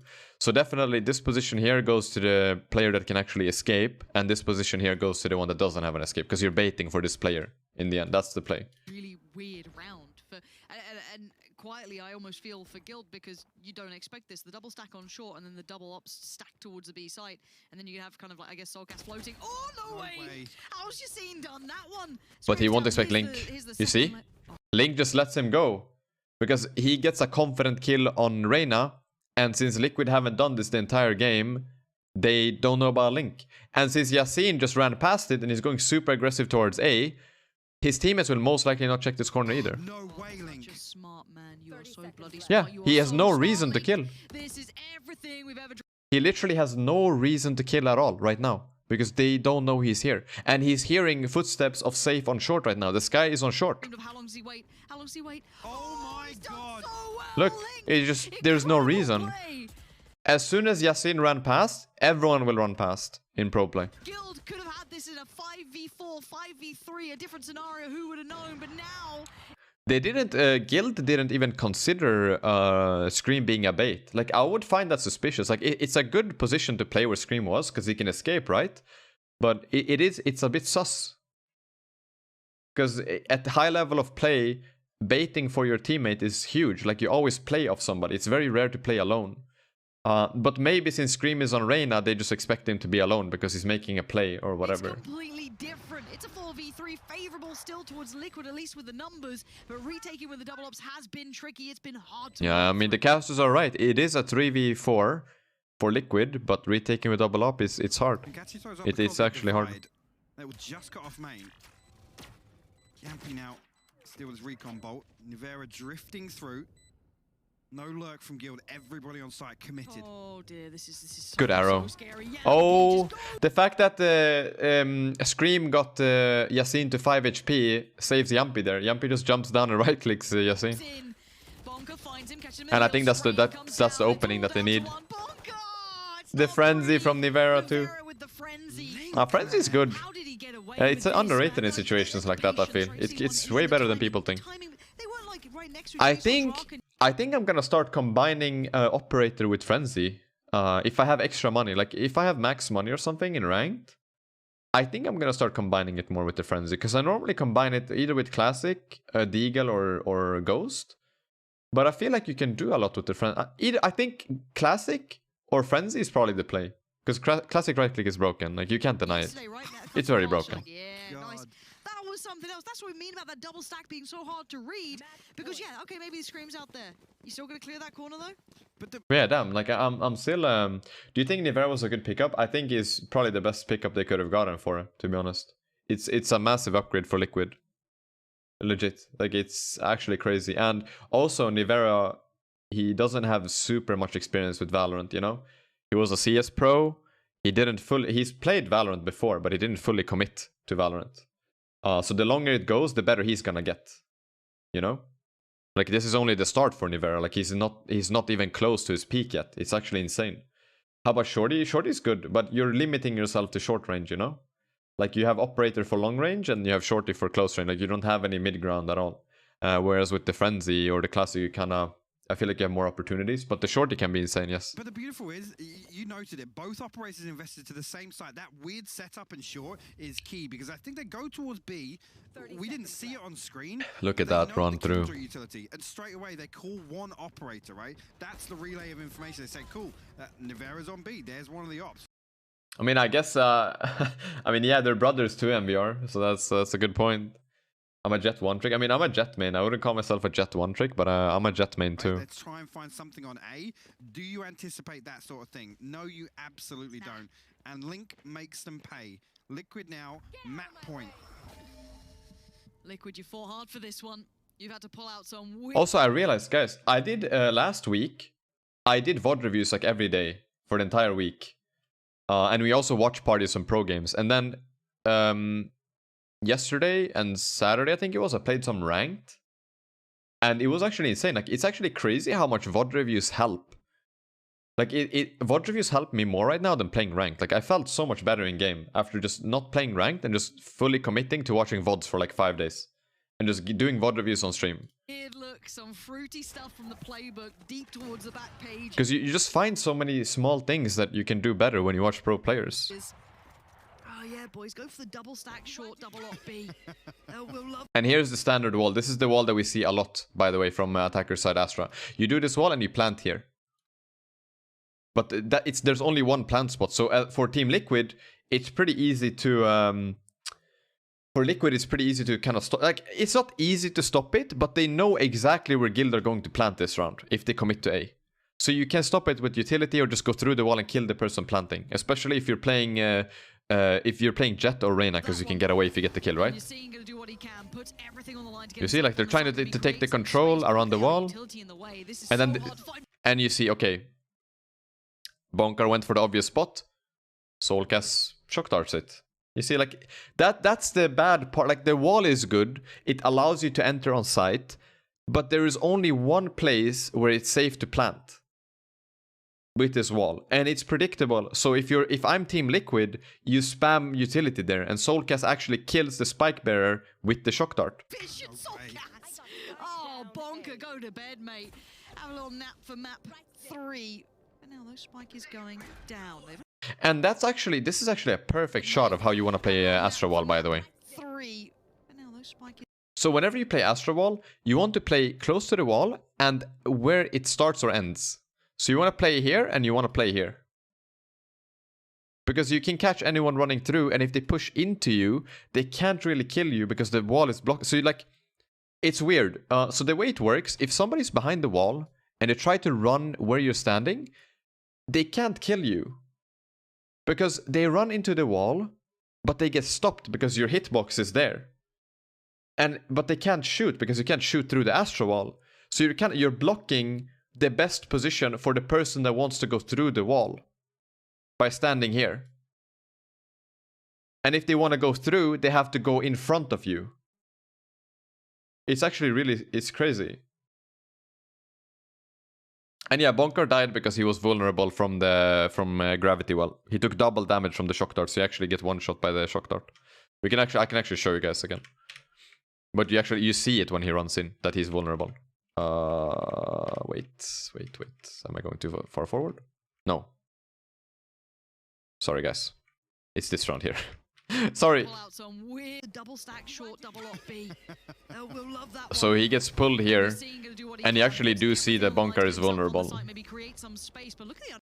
So yes, Safe is vulnerable, and you see Bonker. He has the little like the fragments here on his body, and when you are vulnerable, you take double damage. So the shock dart actually one-shots you. Bonker is also 125 HP, to point that out, but he just get one shot by it.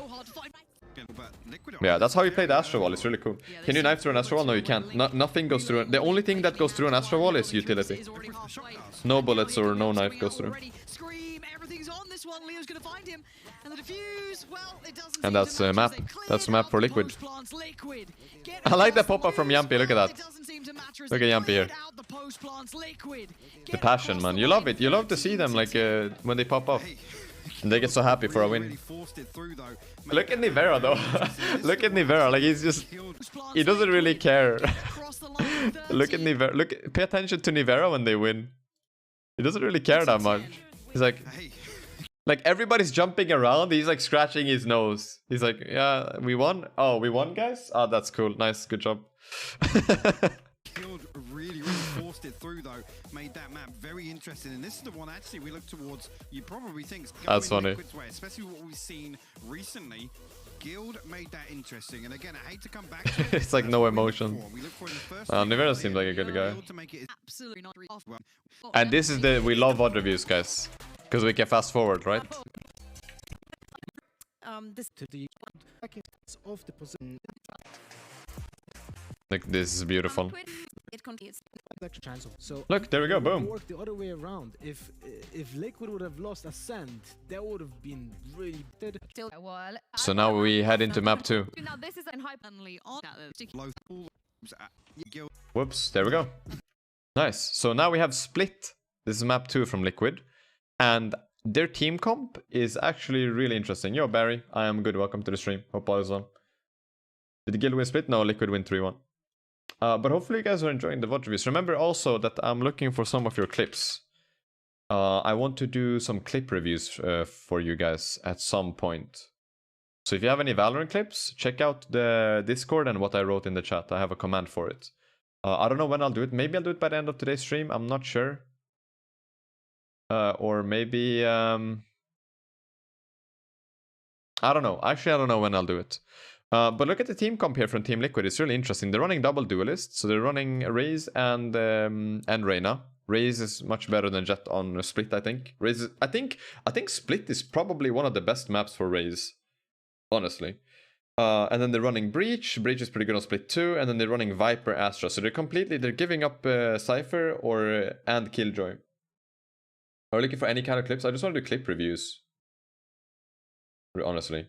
That's all I want to do. But yeah, so they're giving up on Killjoy and Cypher, but they're playing Viper Astra here. Which is good. Like this is a substitute for Cypher Killjoy. It's completely fine. What's up, Winnie? It's completely fine. I don't mind. It is a weird team comp, to be honest. When you look at Team Liquid's team comp on Split, it is a weird team comp. Whereas if you look on Guild, they have much more of a standard team comp. They're running Omen, they have Raze, Skye, Sage, and then Cypher. Like this is a very standard team comp on Split. The only thing I would change is probably I would change Omen for Astra, because Astra just matter right now. Will you be posting this on YouTube? Yes, this will go up on YouTube. Most likely. I'm basing it off. I think Guild. And also here we have the setup, right? So Liquid are playing defense. They have the Viper wall like this, so they can't push A early, which is really, really strong. And then I think Nivera will most likely peek ramp just to see if anyone goes through his wall. And then we have Scream for Heaven, and then we're playing more heavily towards mid with Raze, Breach, and Astra holding B. Like it's a good setup from Liquid. I liked it. I like that they're playing Viper towards A first round, because A is actually one of the more common sites that people go on pistol run. Very, very. The aim is to be unpredictable with this Omen, yet we see them just do these cut and dry, buy rounds where it's they smoke mail, they walk robes. I think it's very readable, and actually, further from what Lothar was saying. Yeah, you just see them go through. Like you have to, when a Viper wall is up like that, you have to go really slow as an attacker, like because people can be anywhere. Aggressive in terms of forcing out. Nivera slows down Draken with the snake bite. That's huge. And now they know it's A. And this wall is actually pretty nice. I actually don't know how good this Viper wall is for retake, to be honest, guys. I'm not sure. A little bit of a weird peek there from Link, but fault line sent out. The wall will go up to give them some opportunity. I guess it could work. If Liquid actually make it to the bomb site, then the wall is pretty good. Actually, because then they can't really push elbow or site for free, and Liquid have the advantage. But it's all about them actually getting to site. So the purpose of the wall, I think, is to slow them down at the start a little bit, and then when Liquid actually make it onto site, the wall is amazing. Take control of site and get this spike planted. Do you know what I kind of miss though? TikTok walls. I do. There's just not enough of them these days. Yeah. If we could get a little more creative, that'd be great. Dog goes through. They know Nivera CT.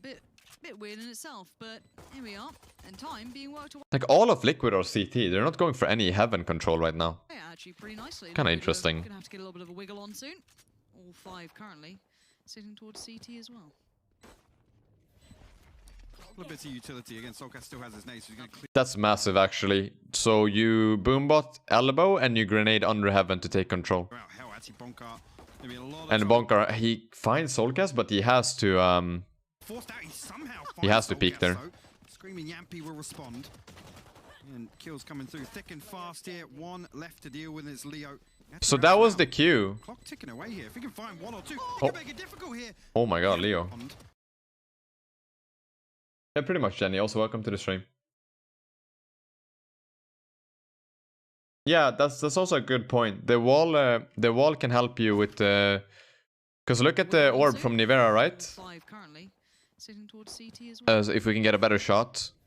So the whole retake starts with this, by the way. The whole retake starts with boombot and grenade, and the boombot goes elbow, the grenade goes under heaven, right? And during all of this, they could have raised the wall here, but I don't think it's necessary. Like, it could be good if your goal is to clear out this, right?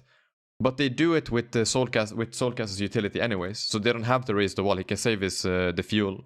So Soulcast clears elbow with the boombot, and then Bonker gets naded out, so they clear these two. And then this smoke here is for anyone playing A main, sorry. So if anyone's behind the smoke, they're blocked and they can't really do anything.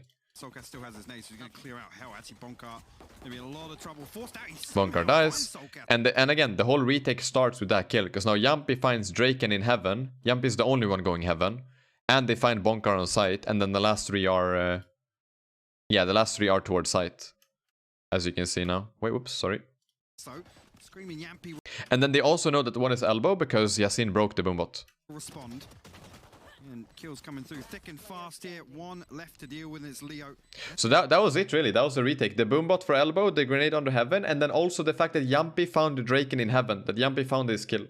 That's massive, because then Yampy can come from heaven and he can aim them on sight, and it causes that chaos. It's around. Clock ticking away. Also, here. free gun, by the way. Make it difficult here. Yampy does trade it out. He's not got the time.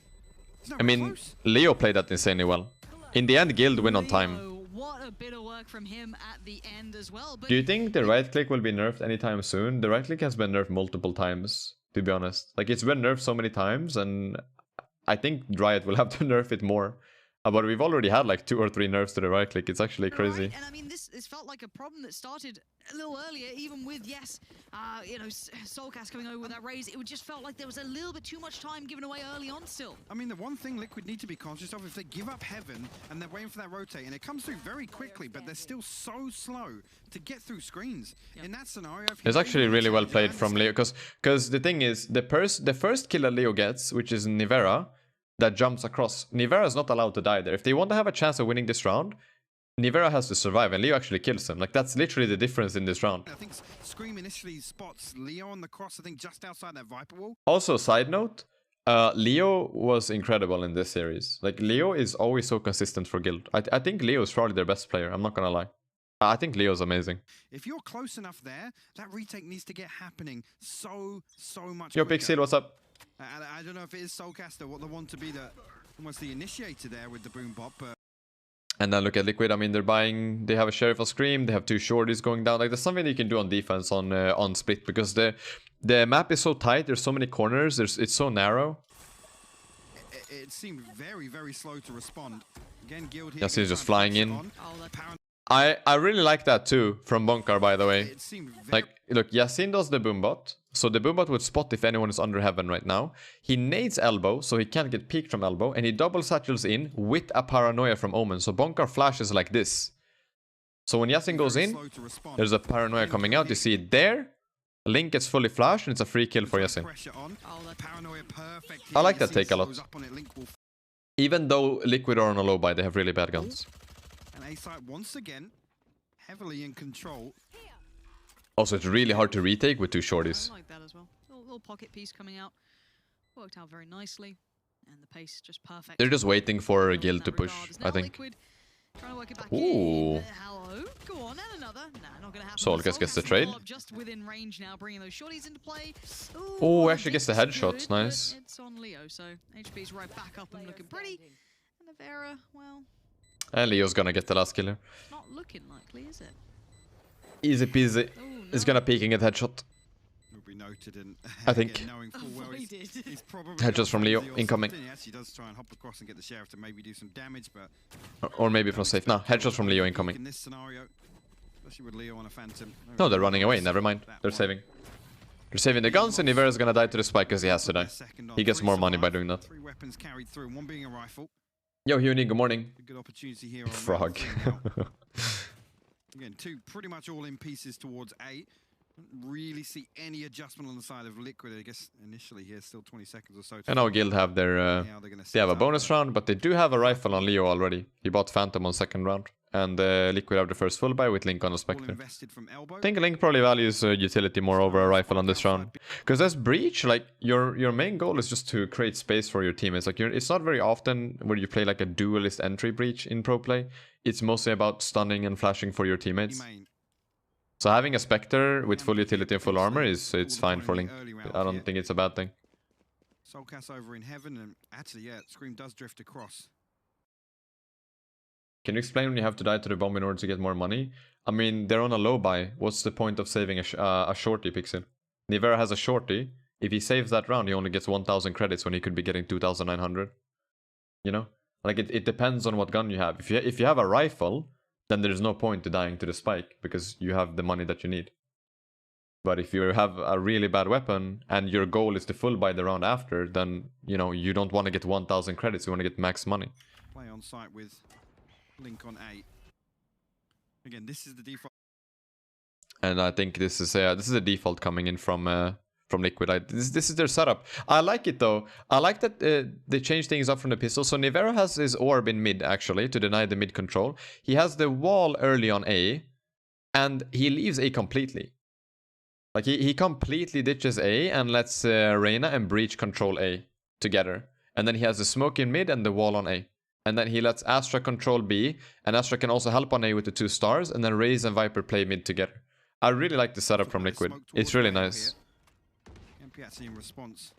The Trailblazers to deal with. Leo does a Oh, the knife out. Soulcast with the trade though. Gets caught with his knife out. Yeah, but I feel Leo's getting warm in this game too. He's had a belting start. I like that decision from Soulcast. I think he wanted to nade the plant, but I think the nade is going to benefit him more on the retake. So I like that he saves it here.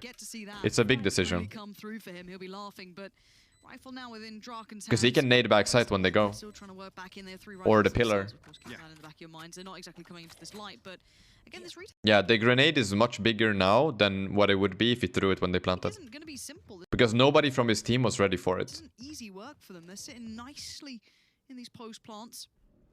See that little bit of a mid consider. They don't know that Scream is down, actually. But they also don't know that Yasin is pushing mid. Coming in, there's that lurk starting to begin, and timing is but they have no clue. Scream made it down the rope. Actually, he went full silent. They're all hiding. Too early in your court, but now Scream. First one to really step on the side, gonna isolate Bonker. Good little pick up there, but it's a double stack. And then we see the boom bots from Soulcast. I think he used his grenade. Yeah, he used his grenade when going in. You're seeing coming through from heaven, and now things are still not completely secure. That's a good retake from Liquid. There we go. Just about keeping things within check. 2 of them survive. 2 rifles will be kept over, and it will be 2-1. Yep, damage done. Leo already got his revive online, though. A couple of other ultimates creeping closer, just with how dominant these first rounds have been. Obviously, pistol and round 2. But we'll force a couple of repurchase. I mean, that was the bonus round for Guild, so they should be able to buy now, I think. Initially he's it's full buys from both sides now, I think. And they may be reading that it is going to be what we've seen from Guild previously, which is the walk mid adds 3. Maybe anticipating there's not going to be any follow-up on that Trailblazer, but like I said, almost caught sleeping with the switch to the knife.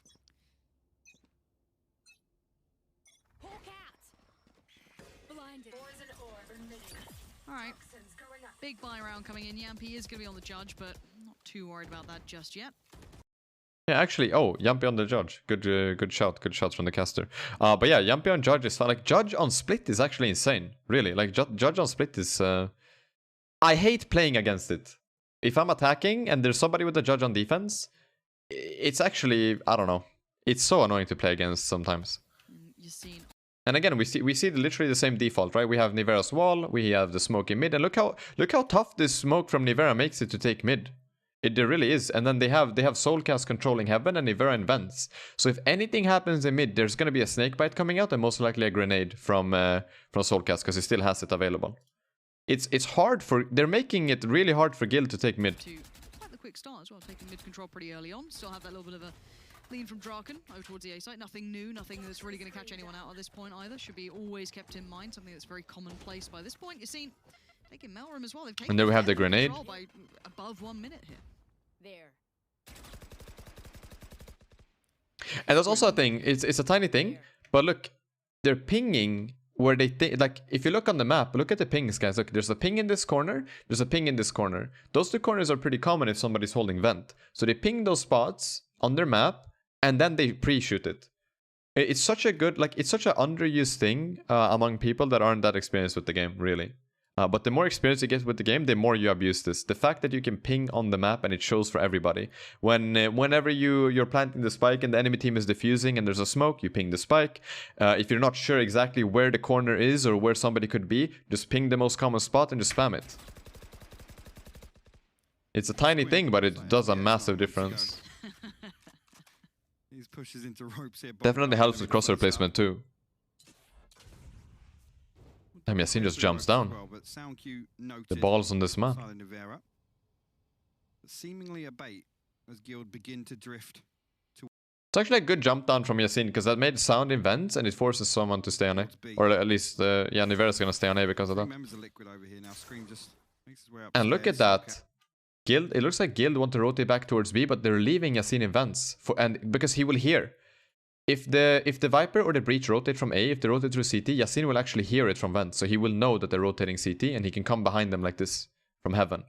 And if they rotate through vents, then he most likely has one kill. Posted on rafters. Yampy not spotting anything just yet, but he has a judge this time around playing close contact. This judge is gonna... Get out of there. Potentially he's ready. Yampy's ready. Leo invests it just close side. This is a judge round right here. He's going ahead of it. Oh, it's a yep, shutdown. It's a double kill. And the Bonkar is down on 24 HP if you look at that. So like the judge is so insane on splits. Like it's... And he also... A key thing there. Go back. He plays close to the wall. So when the Sage wall comes out, because it's very common. It's probably the most common Sage wall when the attackers go B. They wall like this here. And he actually plays close enough. So when they wall, he goes up on the wall as well. It's a tiny positioning detail. They're just making sure that he does get walled up with them. Big kills, and that's information aplenty. Look what just 2 kills, Bunker's on 24 HP, and there's no way Guild win this round. Yes, still alive, but Soulcast is there. Thinks, actually, you know what? I'll deny the plant. And he shot towards the direction of the spike plant, because you hear the spike plant, and you hear exactly where it is, so that's why Soulcast got that kill. If you have a headset, you get that kill. Bonkar on the spike, no problem, and a 1v4. Not gonna really. And Draken has no time, so if I'm him, I save the gun. I don't even go for the kill. Anything at this point, Soulcast with the... There's literally no time. In the end, but a lovely shot down with that judge. I thought maybe a one and done, but I think I would try to save, but I don't know. Almost paid so perfectly for him. And there's the problem here. They invest that Sky Flash almost to make sure they catch whoever's obviously deep in heaven, kind of playing on the side of that wall. No, Guild are on a bad buy. Past Yampy, so it's almost completely ineffective. But yeah, that judge play. Judge on split is nasty. Let's welcome back Psycho. Down on the way in. Do you get less money when you die after time? I think so. Yeah, I think you actually do. Don't you? If the timer runs out and then you die... Or no. Yeah, as long as you die... Never mind. I'm thinking of the wrong game. As long as you die, you get the loss bonus. But if you survive when the round completely ends, that's when you get the 1k save. Now if Guild get anything done, frenzies. I was thinking of like my head is still in Counter-Strike mode when it comes to saving, because I'm pretty sure in Counter-Strike, if you die after the timer runs out, you get less money. I'm pretty sure. But in this game, it's when the round ends. So if you're alive when the round ends, you get full loss. You get the 1k, and if you die before the round ends, you get loss bonus. Sheriff's invested, couple of light armors again. No real ultimates to make use of in an eco round at least. Safe one off the Seekers, you've seen. 2 away from the showstopper. Vera's got to be a little careful this time. Doesn't have that direct support through from maybe Heaven or... You know. I mean, yeah, Soulcast, they're not really playing towards B Heaven, but it's completely fine. Like, Nivera, he does a lot of damage to them in mid, like he just stops them, slows them down a lot. Like, that's something that you can do as well, because Liquid know that the Guild are on a low buy here, so they just give up mid completely. They focus on controlling A and B instead, and you can definitely do that on split. Last round, so again, maybe being a little bit more cautious with it, but Guild do get the mid control, but where do they take with this one? Where do they Ooh, lean to? Leo actually managed to get the wall for Easy, CT so it's there. not an Look at end. that. Great if you can get close enough, but for now, Liquid are sitting super far back, super deep. They're not really giving much space for them at all. No, Liquid don't really have to do anything here. They just have to wait. Trying to They have to let risk of being picked they have off to here. let Guild come. The Guild has to come to them. MP again with that judge. Just jump spotting now. You've seen left as almost a contingency to be behind this execution with Bonkar as well. Boom bot from main. I like that. That's huge. And then I guess the Omen ult come. Yeah, there it is. Will reveal Cancels it. Soulcast's position at least, but And Yumpy just pushes through the He's smoke. Like on time. He probably heard them stepping in B main. gonna TP on. He's in the smoke right now, and then he goes through the smoke and just gets two. Like, the judge is nasty. Like, he's getting so much value out of the judge these 2 rounds in a row. It's a tilter. You know it's a tilter. If you're dying to that now 2 rounds in a row, and yes, of course, this one they do just have the sheriffs, the frenzies. It's not as much of weight to it, but you're getting frustrated, you're getting annoyed by Yeah, and this. it is... Again, you're down. I mean, we can all agree on that the judge is a very tilty weapon, you know? We can all completely agree on that stuff. Let's see. Judge... yeah, let's You go. see now a little bit of space. He did garner towards heaven, now feels redundant. It's very, like... Miles away. I don't know. Whenever I die to the judge... If it happens 1 round, if I die to the judge 1 round, I'm mad. Like, I'm not really mad. I'm a little bit frustrated. But 2 rounds in a row? Or if somebody on the enemy team on defense plays judge every round? You guys have run... there are these psychos in rank that play judge only. Literally. They play judge only on defense. And when they... And then you just see your teammates dying and you try to do something and you can't trade because the person's just spamming the judge. It's like... It's such an annoying gun to play against. Like, I don't even think the judge should be a thing. You know? Like, okay, the Bucky can be a thing because they nerfed the Bucky. That's completely fine. The Bucky is nerfed to the ground. It's, you know, no one, like, it's rare to play it. But the judge, it shouldn't be in the game. Literally, like, it's not, it's the, I don't know. It's a weird gun. It's painful. And I think we can all relate. Worse is when team dies to judge in hookah for 10 rounds in a row. You're like, you know there's a shotgun in hookah on bind. And there's always one teammate that goes and dies to it every time. And you tell them, there's a shotgun. And they just go in and they die because they think they can get the kill. It's gonna have a little bow on it. It's over. 4 alive. Rifles remain. So annoying, man. See if Gil have anything else to show us here. Attacking side, they lean back towards 8. Because again, the other thing is, Draken's Oops, been sorry in the about last few rounds. He's a slower start than we've seen on the previous maps, but again, no attempt from Liquid to kind of address that. They're not really all that bothered by the fact that Draken is there kind of gathering information, or at least in position to receive it if it does happen. And Judge and hookah always works. Facts. Like, it's you're always good for one, to be honest. Link will set up Always on good top. for one on that. Looks like Scream might try and tuck in just behind the orb here early on. I like that stun early on, actually. It looks to me like Liquid want to play a little bit more aggressive because they have the wall. But look at Scream and Link here. They stun all of this line, and I think they want to try to get some space. Or maybe they even want to get the orb for Link, because he's 2 away from Rolling Thunder. They do walk it. Scream, you are on bodyguard duty. Oh, and he's actually Gets the kill and gets away. That's huge. They get the orb, they slow down Guild, and they also find the kill. That's massive value for Liquid. No trade. Just gonna secure the pace as well.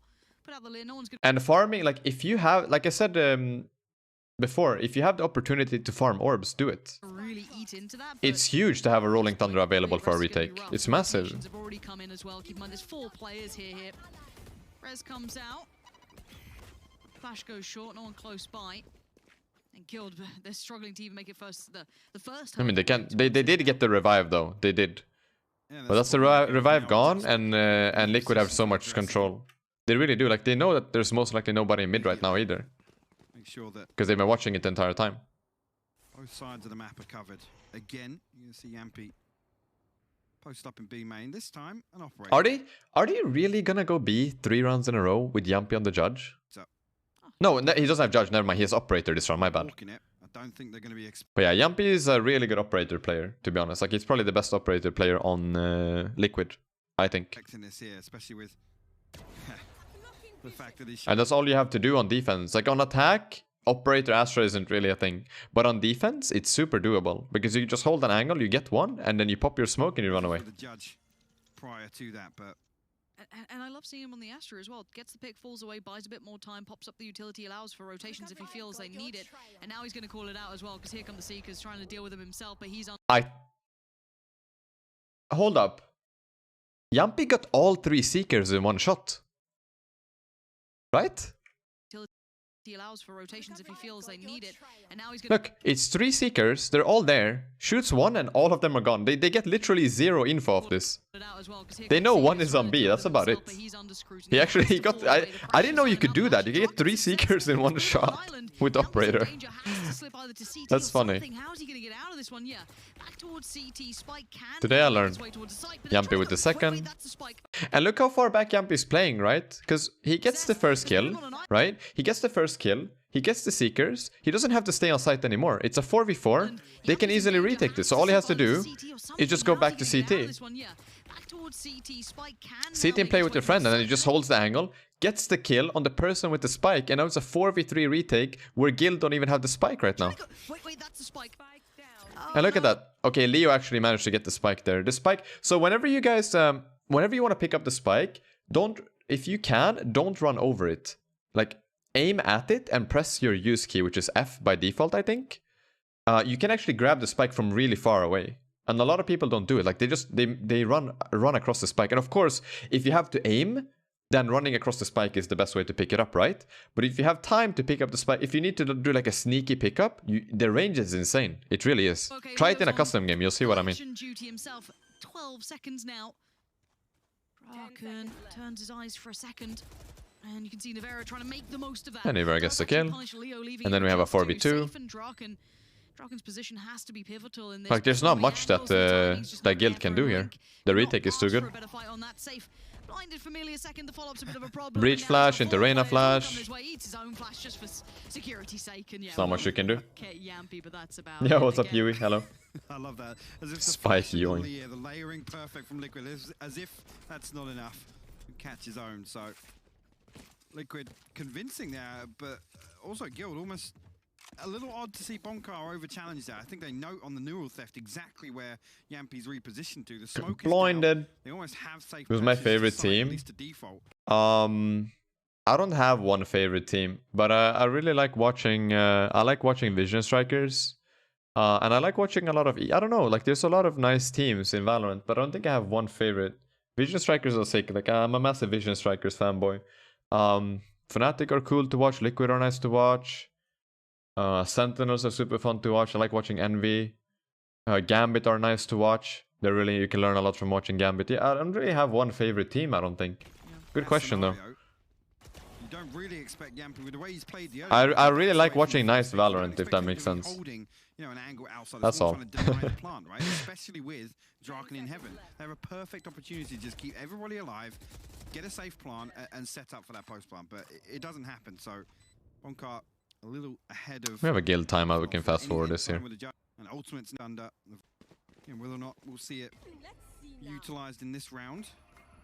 We go double star from Yumpy. Again, Draken gonna drift over. Just towards A. spamming stars towards B. He has 4 stars towards B right now. And 1 star towards A, I guess. Yeah. Here we go. And actually, Soulcast's going to set up over on that side. So again, maybe trying to make use of his showstopper in that choke point. Yumpy on the operator again. I'm gonna go. Do force Yampy away in the other round. Now that they've noted the That's a good reaction from Guild, by the way. They nade him out and make sure that he can't peek them. But also Nivera with the Viper's Pit here. Like, this is why Viper is so strong on split, if you do it correctly. Whenever you get Viper's, like, you can control. So earlier Nivera was controlling. He was controlling mid with the smoke and A with the wall, right? And now whenever he gets the Viper's Pit available, he has full control over mid. Nivera invest the Viper's Pit and will pretty Like, much you have Guild have to invest so much into this round to clear mid. guarantee full control of Mail at least, but you see Gil on They the next do side, get into creeping vents, so, through. but- Safe and Bonkar make it into ropes. I wonder if Soulcast is ready for that. That's the only scary thing. That's literally the trade-off with Viper's Pit. It's the fact that you can't really see them going. If they use any sort of utility, you have to back off, and you can't really see them going into vents. Yo, Rex with the raid. I was watching you earlier when I woke up. I watched it for like an hour. Welcome, dude. Welcome to the stream. Hope the stream was nice. Hope the video watching was sick. What's up, John? Hello, Miklu. Hello, Alwari. Welcome. Welcome to the stream. Good morning. Good morning, Rex. Man, it must be so early for you. / late. Because you probably haven't slept yet. Welcome, / and dash. Alcohol addict, man. What's up? What's up? 10 hours streamed. I salute you, Rex. 10 hours. You're a grinder, bro. You're a massive grinder. Thank you for the raid. And hope you're doing good, bro. And I did see you in the I never like in the first Squid Game video that Charlie made, Rex. Like I never paid attention to that it was you. But like ever since you told me that you were the one in the balaclava or whatever it's called, like I just see it instantly. I didn't pay attention to it at all in the first video until you told me. Yo, what's up, Shen? I'm good. We're just watching a VOD. We're watching a VOD of Team Liquid against Guild right now. Breaking down the game. Presence shown across the map here, bear in mind. We've now had that contact towards B to push Yampy away, which is a good shout. Mid piece as well. It looks like they're looking... Yeah, that's really the trade-off of using Viper's Pit in mid. That they can sneak past you and get a position like this in vents without you knowing about it. But I think Nivera, like, he probably expects it. Still linger around A, doesn't necessarily give much away. Nivera... What's Bonkar? Could have gotten maybe the timing catching him out there, but no, Bonkar unable to find much in it, and Leo just being melted away. Oh, they actually do find the kill on Nivera. That's huge for Guild. Alright, fair enough. Very precise on the gun. They are on a low buy though, so them losing this round doesn't matter too much. Yeah. I don't judge you, Rex. I don't, man. It was cool.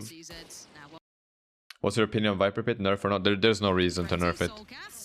There's literally no reason to nerf Viper Pit because it takes so long to get it. And it only controls a small area of the map, so you can always work something else. Like for example, if Viper's Pit is down in mid, you either sacrifice a lot of utility or you work A or B instead. I guess in the lower ranks it's a bit annoying to play against, right? But it's really predictable. It really is. Does Draken and then some, so that side of the map pretty much safe here, and you gotta look towards that B site. I think Viper is in a good spot. I don't think Viper is overpowered, guys. I think Viper is actually in a really good spot. She was overpowered when they changed it so her wall does 50. But now that it does 25 when you go through, I think Viper is in a good spot. Buff Omen and Brim. I think Omen definitely needs buffs. Brim is... They can do some changes, but I don't know how much. They're heading now with that rifle in the hands of Leo. There's still a bit of chance on this. You see him pop. Yeah, seen on the side. Eventually to CT. Nah, fair enough. And the spike. And everyone's coming in from mid and A. I mean, they cleared. I mean, Liquid put so much pressure on Nivera to hold mid and B, to be honest. And since Nivera died, the plan kind of fell. But a 4v3 retake is fine. I think Liquid have it. Yeah. But it doesn't. This minute doesn't fire, but we'll give that for you. I mean, yeah, they buffed Viper for the pick rate. Viper was never played before that. Okay. Appreciate that. No worries. Lots of tools here on the retake for Liquid. Whether or not they invest anything, because there's only one rifle. Actually, the showstopper immediately popped. Not to come up. Retake with the Razor is good. Taps the spike, so they have to peek. Good. Now, actually, Leo will find the first link. Will trade out. Safe, unnoted. They don't know. Oh, there's a safe one. Leo? This could be huge for him. Oh, he jumps the shot from Yampy. Yampy wants to get this halfway. Leo can see more than enough. That's a huge ace from Leo. Let's go back and rewatch his ace here, actually. Let's pay attention to Leo this round. So Leo got the first kill on Nivera and mid, right? That was the first kill from Leo. And Leo is actually in heaven right now. He probably has the best position during this retake from Liquid. And the reason why he has it is because he walled off CT and they kind of gave up. Like they didn't want to take control over it at all. So they all went lower instead of upper. So Leo's just chilling in heaven. And he finds the first... So he has like... So while Team Liquid are running out and they're focusing on the players on site, Leo finds the first kill on Raze. And then look at this. Scream wants to trade that. So he's looking heaven. But Link is watching forward. So Scream is aiming heaven for Leo. And Link is watching forward. So... Link kills that. And then Safe and Leo both go for Scream. You know, Scream loses the fight against Leo. Then it's a 2v2.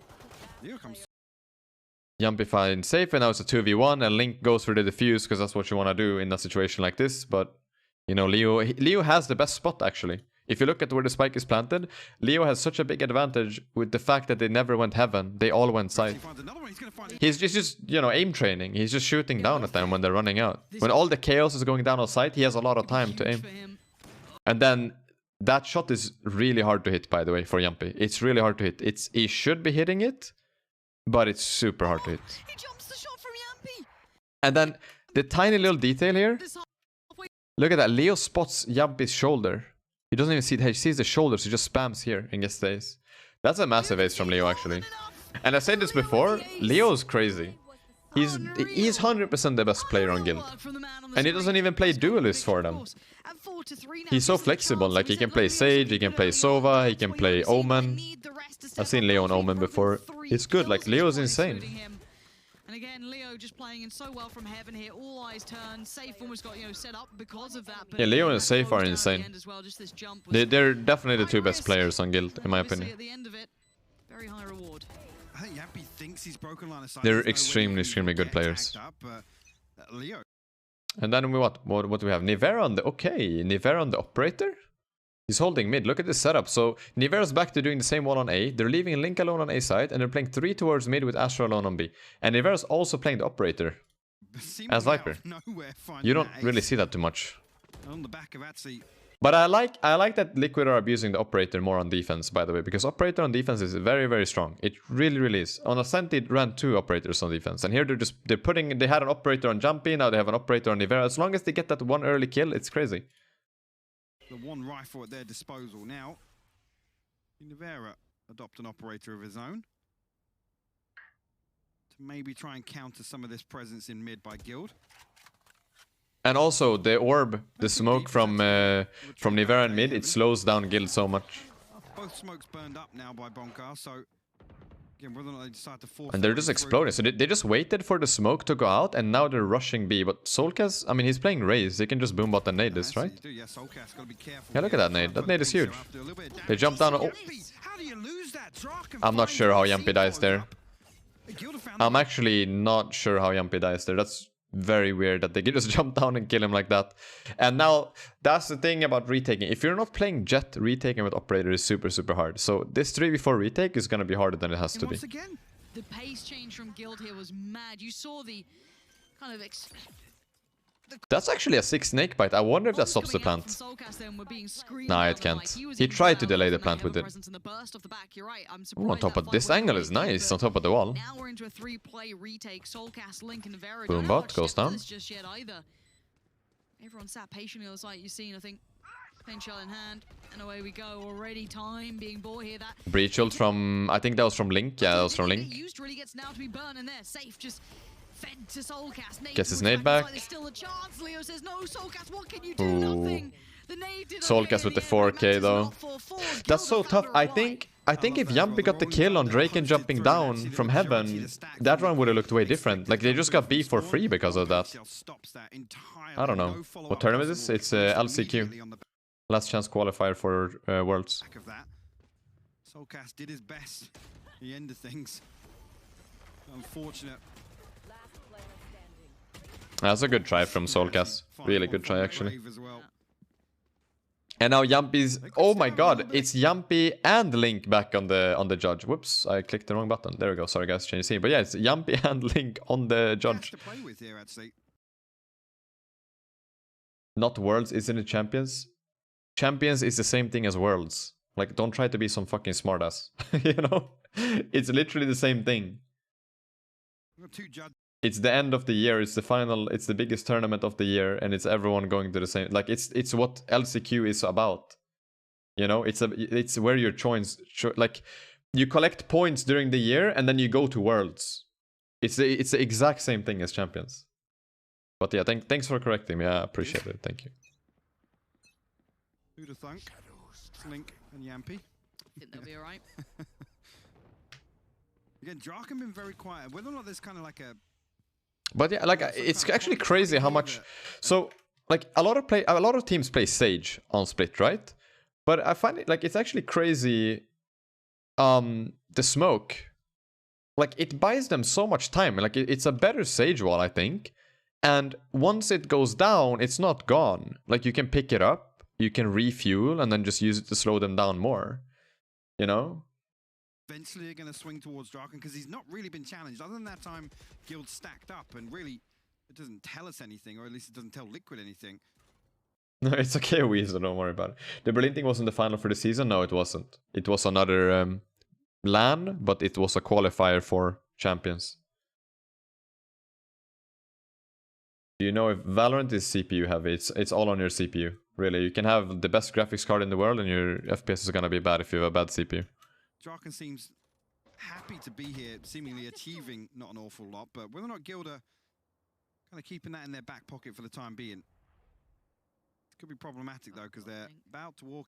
Oh my god, they want to go towards A, but both Yampy and Link are on a judge right now. Into one of the judges. Oh, it's Link with the judge. Like, Honestly, just put up a little barrier, no entry, not allowed. and then Nivera finds a kill in heaven. It's just like, Pick your other poisonous Nivera. it's actually crazy. Oh, good choice there to be had, and now Like, it's just a judge on splits. There's something about that, you know. Nivera in support coming over towards screen. Soulcast gonna take up the. Like, I'm tilted watching that, you know. Like, it's like, and you can't hate on it because it's in the game, you know. Like, it's in the game for you to use. Like, you can't give it hate. Like, hate the game, not the player. You gotta use everything you can to win, and if that's the difference in this round that helps you win, then so be it. Again, this is looking pretty rough around the edges. They've still not really cleared back. Is there a trick how to use shotguns? Be close range. Sight. They haven't Be cleared close right enough for a now. one-shot Link kill. Gets noted by Leo. You can see a little bit of an attempt at attack, but And just play stupid. Just be stupid. That's all. Flash goes deep. He's fine with this still. That's Oh. one. The second not going to get the chance on it. Immediately falls away. New angle. I mean, that's the power of Reyna. You can kill one and get away. And look, they're going B now. And what do we have on B? On A, we have a judge. What do we have on B? We have a judge. You know, ding, ding, ding, 777. We're hitting the jackpot right here. Can't now do it. Yampy waiting. The shark in the Like, what do depths. you do? It's just a judge waiting for you. To be honest, Safe would have died to a rifle there too, because he had his back towards Jumpy. But the fact that he dies to a judge, you know, it's probably... It's a bit tilting. Soulcast and Jumpy going huge. No rest for the wicked. I mean, they're just locking it down with the judge. Such a frustrating round as well. Again, talk about one kill swaying these late round hits when they do come through. Scream just playing a cheeky off angle. Catches your scene trying to burst. Yeah, and they're out. ditching the judges. I mean, that's one thing that you can do too. So if you're playing Boy Smoke on the box of B main, it's you mean for when you're playing defense? It gives you a better angle as the defender. It's harder for the attackers to go through. It's not really a one way, but it's really hard to peek it as an attacker. It makes it really narrow. But yeah, so one side note about the judge is if the enemy team is on a full buy and you have a judge and you win the round, you can always pick up a rifle. It's like you don't even have to throw away your judge and buy a rifle next round. You just get a rifle and suddenly you have an upgrade. And going judge, like, it's not wrong to go judge on defense if you have a specific play in mind, you know, and you can't afford a rifle. Then judge low armor or judge full armor it's fine as long as you play it right. And if you find that one kill and you survive, you have a rifle upgrade for next round. Caught, with the paranoia. Yampy then shows his hand, the judge. And now Guild are on a low buy again. Oh, actually, are they buying? No, they can't. It's only Leo on the Vandal. Rifle in again. The hero Vandal. Nothing else really. Frenzy, Sheriff. Nothing else for The them to stun. make use of. They're going for the orb instantly. Look, like that's Breach is pretty nice for split actually, because you can stun this area instantly and then you can get the orb. Look, Soulcast is one away from Showstopper. So they just stun and they pull here and they smoke here. Like they sacrifice 2 orbs, 1 Breach stun that is on a cooldown timer, and then Soulcast gets the Showstopper, which is it's so much value getting that online. Soulcast comes through, retrieves the orb, It's so crazy. again, I mean, And then Draken Boombot for needs info just to check. position. He hears the Cypher camera, so he knows there's one there. But nothing really achieved by having him there every single round. He's not even really being given any information. You can see the spy camera set up behind the Viper's wall, so Liquid almost dictating what he's going to gain from it, which is nothing. Leo about to walk in, the counter peek probably going to come from screen, and it does. Rifle removed, man advantage for Liquid. They can't really do much. And then Nivera, he probably gets flashed here, full flashed. No, actually, yeah, he gets full flashed. But he still does a lot of damage to Bunkar, and if they want to chase, they will die. He gets snake bite here too. Can cook them in there. Again, it's once you get up here, that's where it gets to the problem. Draken finding Link. And now things are a bit weird. Liquid is still... No, it's fine. They can't push there now because of the snake bite. Niver just has to win the duel. That's a pretty nice Astra defensive wall, I think. I think they have a specific play in mind. Nice, Nivera. Lear goes out. Nivera still fine over by the pillar. These two working in perfect tandem right The two now. brothers. Scream. The Look at brotherly that face. synergy. Now Look at that, he's he just goes through and gets Always him. good. Nivera did fall, so he knows that How's he pillar is allowed not to do a problem. that? And Safe, your last one alive in a 1v3, has the rifle. Flash not back up yet though, so it's just him and his gun. And 1v2. 1v1 actually. Safe has his flashback. But here's the thing. The spike is on the rafter. So that's all Jumpy has to do. Look at the timer. It's 16 seconds left. Safe is on 6 HP. Jumpy is 7 and he knows that Safe has to go up. There is literally no time to win this round. Flash doesn't need to quite use Doesn't it. matter that Safe just had the insane kills. Jumpy just running away. He knows the round is over. Yampy gonna go explore the map. Have a little He's see. literally like he's already on B. Nice. What's at the back of B? Lovely. Unfortunate for Safe, but it's the way the cookie crumbles. That spike being lost towards the If Safe had the spike, I can see the clutch maybe happening because he had a flash and he had seekers as well. Maybe it's doable. But the fact that the spike was on the rafters, that just sad. Could have been a crazy round from Safe. Again, if Guild can find, actually already 4 What else do we have? We still have Showstopper for Soulcast. Safe has Seekers though, and Yasin is 1 away from his Showstopper. Maybe they try to go for the B orb. It looks like they want to go towards B. They might go for a fast B play, to be honest. Oh, I love that. I love that satchel boost. Can we watch that again? Look at that. Oops. Sorry, I went forward a little bit too much, or backwards a little bit too much. Here we go. If anything on this. Yo, this is actually nice. This is actually funny. Look, boom. Flip side. And he gets the perfect position. Let's make some chaos. Be fairly comfortable on their attacking half, but I definitely lean. And I think I like the slow here. The slow is good because like the slow comes out from Leo, which means that if there's an operator or something, they can't really peek it and they can get control over main, right? That's good. And then they have the Seekers available, and I think Yasin wants to get the Showstopper, and then they will try to do something together. And it all depends on what happens during the round, right? Because Draken is working A. He's just chilling. He's waiting to see if he can find a pick. But I think the main goal for Guild right now is that they're trying to get the orb. Most likely. That's the whole point of going B. Yeah, that smoke is scary. I think that smoke scared him away. At this point, I'm expecting. It's not really a one-way, but it's so hard to peek. See him in that previous round, but again, I'm not seeing anything special here from Guild. There's nothing really that's pressuring any of these variations. Scream actually slips past the Trailblazer, unnoted, I think. Yeah, I don't think they saw Scream there with the dog. TP across, maybe just for information. The Seeker's invested as well. He does just that. Seekers on Omen TP. Grenade going out. They don't know about Yampy yet, by the way. Now they do. Ooh, I like that. He does the pull so they can't push out on him and he just jumps off. He just jumps off and avoids the rock. He does take damage though. Good repositioning from Yampy. In the meantime, so it's down to 3. They've still not cleared what they wanted, and well, what space do they have? It looks like they want to try and lean towards the A site. Oh, Drakens slip through. Yampy will find Yasin elsewhere. 2 remain. Drakens 26 HP. 30 seconds left. This round is so hard for Guild. Like it's impossible to win, I think. Spot 1. Good flash. Actually, I think spotting both there. I think they know both are there. Not bad from Bonka, but 100% known. Link. 2v3 actually. Still feasible Link, just going to be ignored if anything, and it's going to be Draken on the case, but I mean, they know that Bonker is on site. Flash and peek. Yeah, there it is. Nice. There's going to be the defuse. And now Link is 1 away from Rolling Thunder with this defuse. So I think they might do the same thing that they've been doing on A the entire time. They stun and they go for the orb fast.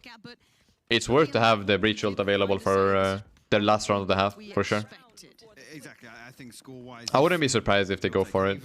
That's the big swing, right? But yeah. I think now we're kind of trending about where we were expecting to be. 7-4. The purchase here on the side of Gills, where I'm drawn towards. I think Nivera will try to help him. Actually, no. Maybe he's just leaving Link alone. 2 rifles and the Bulldog. They do have a star there, though. Link one away I think from he's gonna stun and they will smoke. But again, it's the first time we've seen Draken outside of A main, a deeper spike this time. But Actually, they don't go for the orb.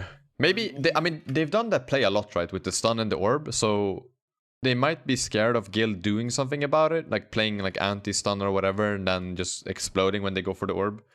I mean, Link is 1 away. It's 1 kill really, and maybe he can get the orb later in the round. Liquid over on A site now. I think it's because they've done. I like that he's playing it safe. I don't mind. I think it's good actually. Force Guild away. Now they just want to address this. Nivera playing so close to the smoke.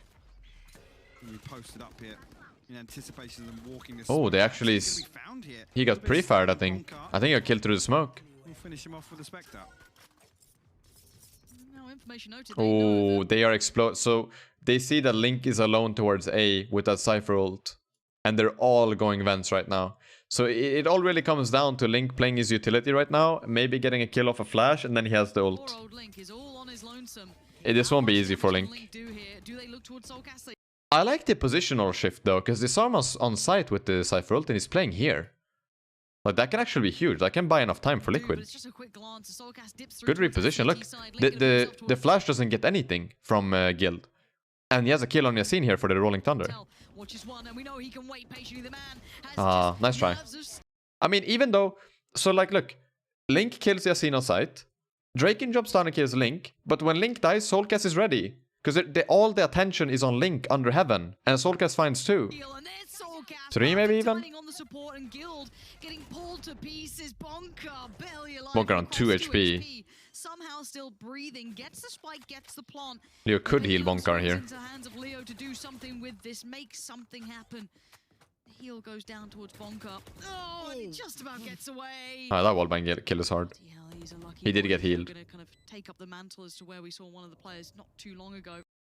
So this round, since Liquid are 3 in heaven, it all comes down to Bonker baiting Leo. Like Bonker needs to try to find 1 kill and maybe survive and kind of play with Liquid, or he just dies and Leo prays that they don't check him. Bonker needs to keep that attention. Because look, the spike is planted for heaven, right? So they're probably assuming that Leo is somewhere going towards ramp or playing towards CT to get into heaven to peek the spike. So if Bonker dies here, then they, you know, like look how slow Liquid are playing. They're clearing ramp, they're clearing CT, and they're leaving 1 in heaven right now. He has to be enough of a threat to not let them clear so cleanly. So with that plant, I think they're scared of Leo lurking. See the clean coming up through that ramp side. Yampy can be the first to take that fight. And Yampy's won it. Yampy actually founds Leo. Or finds Leo. Yampy with 2 huge kills. Nice. 8-4. Damn. Good half. And that's so strange again. The neural theft comes through. They note that Link is the only person on A, but yes, they challenge Soulcast. They know that he's crossed the screens, but you're seeing Satchel's off and just assumes that Link's going to either play elbow or backside. It's almost just a real lack of diligence on the way in that he could have even repositioned to hell. Nobody else dropped off rafters with him. And then you see, here it is. This is exactly what I'm talking about. There's 3 people above him there on rafters, and actually, Soulcast doubles down. Finds Draken and Safe. That was actually a nice half. Really, really weird. I wonder how... So, You know, Soulcast, Viper Astra is so nice on attack, by the way, on split. It's really good. Then you can at least have a And look at the setup from Guild right now. So Astra is playing here alone, and that's completely fine, because Astra can be anywhere on the map to use her utility. It's not really a big deal. It looks to me like all of Liquid want to go towards mid, and then Nivera does the wall towards B. I think it's like it's a weird wall, because he can't use the wall at the start of the round if he wants to go B, right? Because then they can peek him before he can peek them. But if Nivera gets control over this, then this wall actually allows him to just walk out on site if he deals with the player that is on the right side of, like on the left side of the wall here. Yeah, amigo, hello. opportunity to full clear these close angles and then push towards site. 4-8 now. Guild starting to feel a bit of the burn of the longevity that comes with best of 5s, man. This is it. This is where Liquid's, I'd say, deeper map pool will definitely come out to play. Breeze is certainly the unknown, but we're not there yet. I like the patience. I think... Is that the... I can't tell if that's the Viper smoke or not here. If he left the orb there. Because he doesn't have any more utility. Into the pistol we go. I want to see Nivera's point of view. Because look how passive they're playing. They're just holding for the mid push. And they're kind of just trying to find something there. They're holding for the B push and for the A push. They're not really doing that much at the start of the pistol round. Guild now on the defending side and Liquid on the there we go. First reaction. Boom bot mid. They break it so they know that one is there. 13-5 to Guild. Absolute spanking. Map 2 Ascent. Different look for Liquid. They saw Scream. I mean, you could argue, Link, a couple of these rounds, some of those... But look at that. I think this wall is actually pretty nice. Because this wall forces them to... this is the Viper smoke, I think. He had a lineup for this, maybe. Actually, we'll see, I guess. But it looks to me like they want to go towards A. Because look, like the Viper utility towards B is forcing the players to stay. And since they saw Scream in mid, look at how there's 4 staying towards mid and B. And it's only Draken towards A. And I wonder if Liquid know this. Like if they've seen it in a VOD or something, or like played against Guild in a prac and seen this reaction before. Like they have no idea that 2 players from Liquid are heaven on A right now. At least early enough, you can see pinging out that. I mean, the camera spots them. He sees their legs. But that's the first info. Like they get so much space before Guild can even react. Leon's safe, try to get ahead of things here. Stop Liquid from even finding some comfort on the way through. Astra smoke heaven. Will be isolated. Got to find this first one at least, and actually struggling here. Comes inside his cage, and Leo comes through with the support, but Nivera still trades that out. Ooh, what is that? Right click? Not bad, but not good enough. Bonka now. What are you gonna do with it, bud? You got all the kit. And yeah, you can't really do much here. Liquid just explode towards A. They get, like, of course, the Cypher camera spotted them in heaven, right? But they got, like, Liquid got so much space when the camera spotted them, so they could just explode onto site. And then they managed to get 2 players alive on site. They get the spike down, and Bonka is alone in a 2v1. Like, you can't win this round. Nivera post plant as well, so time against Bonka here.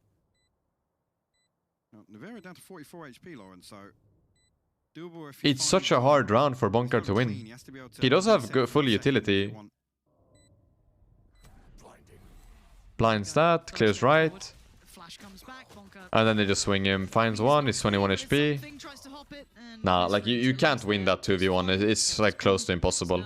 Not when Liquid gets control over the site like that. Closed out quite quickly. Nivera just comes so here. It used to be Yampy being the talking point. Yeah, like the wall is good on VR. I've seen it before too.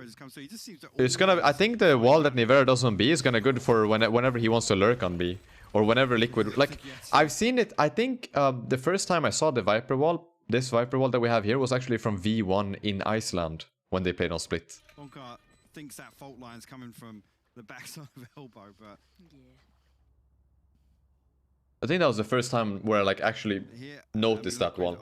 Like surely it's been used before. Ride this through with just the one investment of the shorty. Bits and bobs of utility. Down Liquid are 2 phased by this though. We'll retrieve the first orb over on B main. 2 members, Link and Yampy, over towards A as well. So there to greet any aggression on the side of Guild if it does come through, but we'll try and just hold deep here, play close contact on. I mean, yeah, Guild have they have pretty bad money here Liquid happy to just sit tight since they lost the pistol on, right? And now Liquid just have to play safe. They're playing it super slow again. Like they did play pretty slow on the pistol, but I don't know. Like I wonder. I'm actually really curious if Liquid will play this slow on their buy rounds too. Because I kind of like it. They don't really have a reason to play fast right now. They know Guild are on a terrible buy. They just have to take space and control a little bit. They don't have to rush any decision right now. And Guild actually ended up stacking on B. A is empty. They don't know it yet, but A is completely empty. That's kind of crazy. Still using all the utility to clear just in case, but Nivera. This is a good lurk from Nivera, by the way. All of Liquid are towards A. 2 are ramp and 2 are side. And Nivera's gonna come in from mid late. And and everybody's looking at ramp right now. I don't think they're thinking about the Nivera lurk at all. Keep your scene busy and they have no idea. Actually, Scream goes, sorry, brother, this one's all mine. Scream. Nivera doesn't get. He gets the last one on Yasin, but Scream just took it for himself. Well, actually, it's huge that That's funny. That final kill as well, because the Viper's pick comes online. So That's true. And that is an incredible bonus round for Liquid because all of them are alive.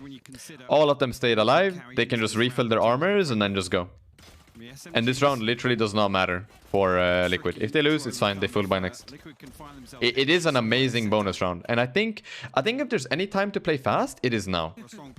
Because they all have Spectres. They all have close range weapons. You see it right here.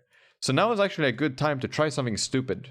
Either play slow at the start and then explode late together, or just go fast. Please, brother, let me have Give one. me one, please.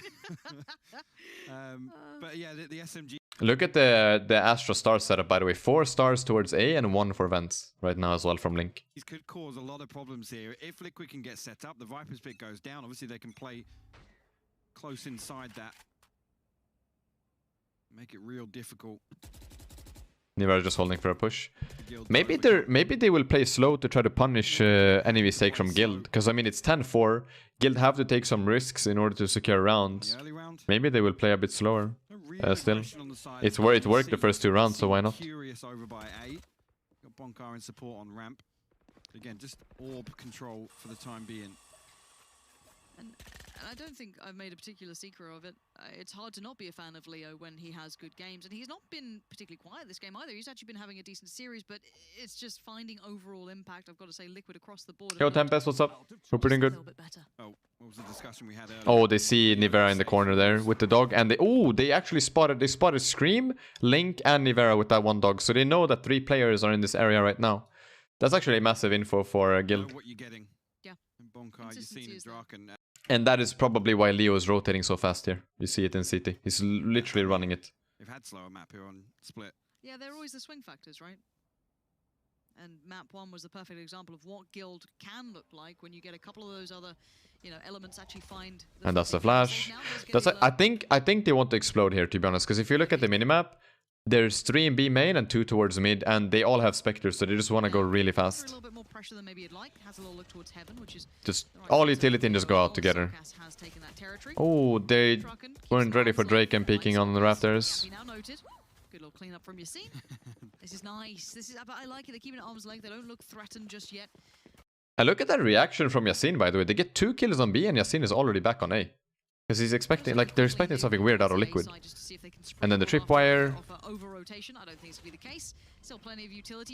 Flash goes out from Guild, 10 seconds left on the round. I mean, that's pretty much it. No way, right? I think Link is just gonna save the gun. Link.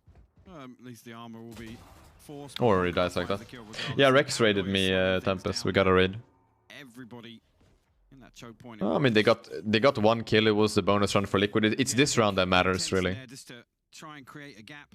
A little late round hit, but Let's see what Liquid. So this is the first full buy from both sides, where it's equal, so to say. With him pushing up so deep, he was We do see a judge on Yassine, actually, and he is playing towards A with the judge. probably just going to take control and have that. He's trying to get revenge from what happened earlier, I guess. So opportunity once again if he does want to retrieve it.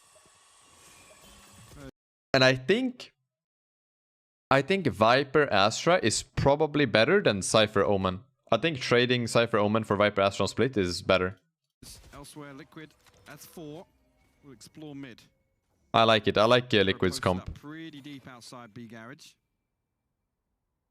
And look how much space they have in mid right now. It's just 3 in mid, and Nivera's just holding B like before. Already had to greet them, actually, Draken. He playing. Oh. Playing with fire. Is what Draken's doing. I was going to say, is he posted down in ropes or is he up on the top? And it's That's an interesting wall from Leo. Some of these spots are getting spammed Just, out. I think the purpose of that wall is just to slow it down, because like Draken left vent and he's going towards B right now, so Leo just bought time for his teammate to rotate. Respect that now, falls away from it. Mid control, I guess Liquid have somewhat won that fight. Gonna peel away him out, maybe look towards that sight hit.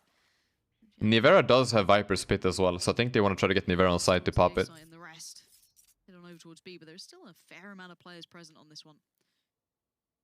Keep your eyes on Leo and Safe. Still one flash here as well for Safe. As soon as they get contact, he could commit it if he fancies. There it is. A little early on it, didn't need to wait for contact, got it just right. They are coming this way. The wall And there's the wall. Like that wall, the Viper wall is actually sick for taking B, really. Now Safe has I would argue that it's better than the Sage wall, because you can raise it and lower it whenever. And look, all of you make it on site. Would you dare? They're already The only scary thing is if somebody's behind the wall and they push, or like if Safe has a flash available to flash through the wall to push. Like that stuff can be pretty scary, but the wall is really good for taking the site. Oh, and that's a huge kill from Safe. As well. They need some support here. At the moment, it is just him. Sees another, but that one Scream a little bit trickier to handle. 4v3. And then Yassine, he does have the showstopper and a judge, so if they want to win this round, he has to fly. There it is. He has to fly. He thought someone was by the box. Rolling Thunder from Link. I think the reason why Liquid decided to use the Rolling Thunder is because of the HP on Link and Solcas. Link is on 11 and Solcas is on 18. I think that's probably the reason why. Actually, Solcas and Link now, barely 30 HP between them. Yampy will be the one to make the difference here, if possible. Oh, a little pop up on the move, and this is still doable. Look at the HP and Yeah, it was definitely worth to invest the breach ultimate there because they were on low HP. You might as well secure the round there. And Liquid will have to Guild will have to force this round no matter what because Team Liquid are on 11 rounds. And I'm pretty sure Guild don't want to play for overtime. If it was a bit closer, if it was like 11-10 or like 9-11 or something, then it's probably worth to maybe save and play for overtime. But since it's 11-5, oh, my dog is going wild in the background, sorry guys. But yeah, they have to force, like they can afford rifles, you know, like look, they have a low armor phantom, they have a judge with low armor, and then they have a low armor phantom here. So it's like it's not and they have 4 low armor phantoms actually. It's not an ideal buy from Guild, but they have to buy here. It's not worth to go for the overtime play, in my opinion. 450 credits left overall. Not gonna have an awful lot of loss bonus if Liquid win this one out. So it's got to be clean if Guild want to keep this interesting. Keep it feasible within touching distance. Leo and Draken will be called upon here if Liquid force their way through. Draken actually burns his cage very early, both of them actually. Still will swing out Soulcast. Oh, so Soulcast on 26 HP, yeah. A couple more players noted. But look at the pace switch here. Look, Nivera with the wall here. That walls of ramp and heaven. And they're just exploding onto A. Like they're switching up the pace. Because Liquid, to be honest, have been playing pretty slow on this attack. And now they're just completely switching it up and playing all 5 towards the same. And that's the weakness of Sage Wall there. Like, if you're ready for the Sage Wall, you break it instantly. Interesting. No real success in slowing this down on the side of Guild. Liquid still just look at a charge on through. Yeah, Ooh. to play with as well. All goes in. That Viper Spit is really interesting, by the way. Like, it gives Liquid full control over A Heaven, literally. It's so hard for Guild to take A Heaven. Clearing as he goes through. Not completely sure that it's clear, but you can. It's actually so scary. If I'm a defender, it's really scary to play against this, to be honest. I don't know how much Leo can create a crossfire with him, but we're going to find out now. Yeah, he's done quite nicely at that actually between the two of them. That's a big kill. And Leo actually finds one to the smoke. Liquid now just want to redress sight. But as long as Liquid get the site, the retake is really hard for Guild. But it is Leo and Draken on site. Flash though, good enough to buy a bit more time. The swing from the side, Draken gets it. Yeah, really good work between the two, but Leo now has fallen, and Draken's in trouble. Yeah, HP to play. And that's it really. Like, Liquid get the full control there, and now Nivera wins in heaven. It's gonna go down, but oh, the timing! Yasin just walked past him. No, Nivera finds him anyways. And it's a 2v2. CT as well can make this trickier for them if they try and make it across. Nivera actually jumps down. What he wants. Now it is the 10 seconds. Nivera's gonna find safe. It's all on Bonka. Yeah, nice. Yeah, that Viper Spit in heaven, I really like it. They got so much space off it. That was so nice. In that round in particular, right? The Viper Spit is invested. That was sick. And now Liquid, I mean, now Guild will have to full buy again, because they full bought on 11-5, and they have to full buy here because it could potentially be the last round of the half. I'm not sure why Guild weren't quicker to respond. So they're on Spectres now, low armor, yes, Guardian low armor, we see. Control and they kind of revert back towards mid, but and a Sheriff, full armor from Yasin. Yeah, it's hard. Like, the game is essentially done here if Liquid played correctly. Dragging their feet almost. And it looks to me like they want to go towards B now with that wall. They want to try to get this stun. Are they gonna go fast? I would be a bit scared to go fast here against a low buy. There could be judges. Like, they don't know, but there could be shotguns and stuff like that. Spectre's Guardian, Sheriff, clutching at quite literal straws here. Safe does have Seekers, and Leo's one away from Revive. It's a doable round for Guild, but it's really hard. Like, there's like no way they come back from this, to be honest. And then Yumpy's there, yeah. Just holding spawn. He doesn't have... Like, the reason why Yumpy is here, like, his team was working B and mid, and Yumpy can just chill here. Like, he doesn't really have to do anything, because at the end of the day, he's playing Astra, and his utility is everywhere on the map.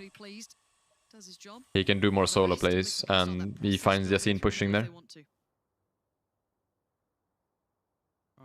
And now they're slowly... I think that's probably why Guild are, Liquid are going towards A right now. Because they found the kill on Yasin, and they know that Cypher's been playing A a lot. A real rifle. So that's the only thing they have to be worried about right now is just where is the Cypher. And now they know that Cypher is there 100% because of the camera. Spike cam down, it's immediately dealt with, and again, presence will be noted. Seekers in And then front, Seekers are out, and then safe. They see now that everyone is A, because all 3 Seekers are going towards A. concrete information. Which, yeah, and now Leo and Bonka rotate CT. Liquid looking to try Bonka even and ulted to screens. punish whilst they can. Actually, Good trade from Soulcast. one, but that's about it. Safe will respond as well. Making it interesting here. Bonkar finds one, but Yampy will find another Bonkar, the last alive once again. 24 seconds to play with 2 players on the site. He's going to find one. It's not clean enough. He's going to at least find Yampy. He's got to know the other players on the site now, but already Navera going to be postured up at Bonka. Bonka actually wins the round. For another go of things. What do you think about the idea that tab list doesn't show the enemy's eco? I mean, Camp. you can just count it in your head. It doesn't change anything. If it's hidden or if it's shown, it literally does not change anything. They live to fight another round, but again, costly. We know everything pretty much thrown into that round. Let's see what they can muster together. It's just there to make it easier for yourself so you don't have to calculate everything. But if it wasn't there, then you can just count it in your head. The ultimate progress behind that. God, Yampy's having a game, man. 23. Actually crazy that Guild take that And round. on the Astra as well. Again, getting weird. It's a huge round. I did not expect Guild to take that round at all. Because Liquid played it super well.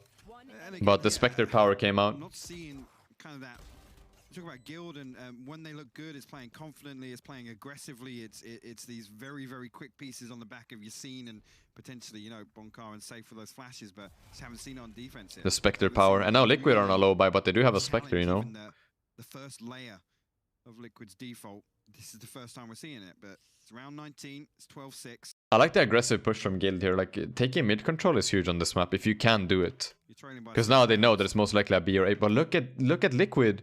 There's nobody on B. They're all 5 here. They're gonna be able to control all of the space when the Viper wall goes up. Damage is already done in my eyes, Lauren. Yeah, this should have been substantially earlier if you wanted to try it out, I think, even at this point. Actually, Like, I like that Guild are trying the mid push now. It's a bit too late, but look at Liquid. pretty dangerous to try. They're and about do to just this. get out. They will get absolute walk out towards site, and they're going to go, this is weird, no one's on site. And they're not using any utility on B right now. Because they don't want to make a single sound. I think they want to try to get one person into CT How at are least. we here? Well, also, Liquid is just thinking, well, they've walked A, I guess. Now, Link's going to put himself up to check on middle. Yeah, look, they're just taking. Look at the minimap. Scream and Soulcast are just taking a CT. We sit somewhere a little sweaty. And Link could just hide in a corner here. There we go. Down, and here we go. Here comes the patient play. And look how deep they're able to get in these post plants. Guild must be thinking. My god, look at the minimap. Look how deep they're getting. And they haven't used a single piece of utility because they don't want to do sound. Something's going on, guys. Right? They want to get into Nothing's stupid A, positions before they do nothing's anything. coming through sewers, there's no Like, they're not even planting the spike right now. The spike is on the site. They could plant, but they're not doing it because they're waiting for everyone on Liquid to get into a really good position. pressure through Sushi. Liquid haven't even planted yet. Oh, Bonkar actually draws first blood. now they're going. And it will be hard to actually deal with it pound for pound. It's a really hard round to win for Liquid. But the fact that they got that much space is like, it's a bit crazy. Do have the better weaponry. This To be could honest. Be worked out. Scream does have the rifle though, so back of your mind, keep that. I don't know how they were allowed to do that. Link looking for the way forward if he can get one. Gonna be Fake TP. denied by the wall. And here's the information. Bonka does find Link, so that little threat has been negated. Scream, nah, not gonna get anything. And it does look as though they will be kind of working this one out. Yampy and Navera, you've got Sheriffs, and that's Yeah, not like gonna it's pull off like the you can't really win that round as Liquid, but it's actually mind-blowing to me how much space they were allowed to get. Wrong, but they pulled off the retake. And hey, It's that's actually what we're gonna crazy. I mean, in that scenario, yeah, if you give up a site for retake, you got to make absolutely sure you win it. And like you said, especially when it's backs against the wall. Team Liquid on map point. Like I said, that's the first time we've seen them explore, and when the pressure's on, it makes these sorts of plays, or these sorts of strats, I guess, or approaches to these rounds. And I mean, now Liquid have a full buy. They have Showstopper on Soulcast. Yampy has the wall. Especially when, you know, it's on the back of a There's like no round. scary ult available for Guild either. They only have the revive, which is good. The entirety of Liquid had just sat in spawn waiting for them. It's like, well, yeah, we were waiting for that to happen. Now it's happened. Thanks for the map. walk And Nivera switch up the wall now. He does the wall for Heaven and for Ramp, and then they're leaving Yumpy here. And the rest of them are going for mid control while Nivera's holding B. Like I like the default switches from Liquid. It's really nice. What's up, Foing? Hello, man. I like the default switches. Like they have multiple defaults and they're kind of adapting pretty good to what Guild are doing. He's just going. He's looking for something here. Vacated the vicinity, so Soulcast now has to post this somewhere. Yeah, might as well. Then we grenade CT to scare them away. That way they can get to site safely. Even though it is smoked off, people like to spam it. 3 players of Guild back. You've seen Leo and Draken now. And there we go. That's the Astro wall. That's nice. I like that from Yumpy. It's a good wall. Re-explore stairs. Cosmic Divide invested as well. And look at the control Liquid have ahead of the spike getting planted. There's the first bit of Stream knows Draken is there. now knows But look where Yumpy is right now. He's in sewers still. Like, I feel like he has the push now. It's a bit scary. Yampy.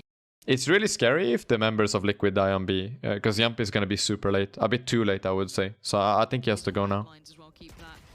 The main goal for Liquid is now stay alive until Yumpy can do something. Not too far from your mind, Soulcast does find Bonker, Screams Just gets hold back and wait through. for Guild Yumpy. not getting off to the springboard start that they wanted. That nice little pick to begin with, they do seem to survive. You've seen though, with Draken gonna start the work. Good flash to eat up, just slowing things down. Draken now boots on the ground, Scream still up top. Oh, he's ready for that. He gets away. Gets spammed through the box though. Nivera finds 2, and that's a GG. And Yumpy didn't have to join. Yumpy didn't even have to join that round. Those 2 kills on Leo and Yassine just makes Look it at the pop-up. He literally didn't even have to join. Will be Soulcast. It's a 13-7. See these clips, what are you looking for? Just anything worth reviewing, like a pop-off clip for something funny. I don't know. I'll watch anything really, if it's decent. Guild, I've got to say it, didn't convince me much on Split. I think that's something we somewhat expected, but Liquid come out and look. That was a good game. I don't know. I've been really enjoying this VOD, to be honest. Nivera straight faced again, yeah. Fact. On Split, and here it was very flat. It was almost like they'd run out of steam, and Ascent being as close as it was, maybe you know that's a contributing factor to that. But yeah, I don't think I'm gonna do the 3rd map today. I might save it tomorrow for tomorrow. So I'll be let's see. So I'll be playing some rank tomorrow. I think I've done my I've done the 2 maps that I really wanted to do. Those were really good, by the way. Those 2 maps were super good, and I think I'll end up doing the final map probably at some point tomorrow. But I'm gonna end a bit sooner, guys. I'm gonna actually. Do I end a bit sooner? I don't know. Actually, we should watch the 3rd map, guys. Let's actually watch the 3rd map. Screw it. Let's watch the 3rd map.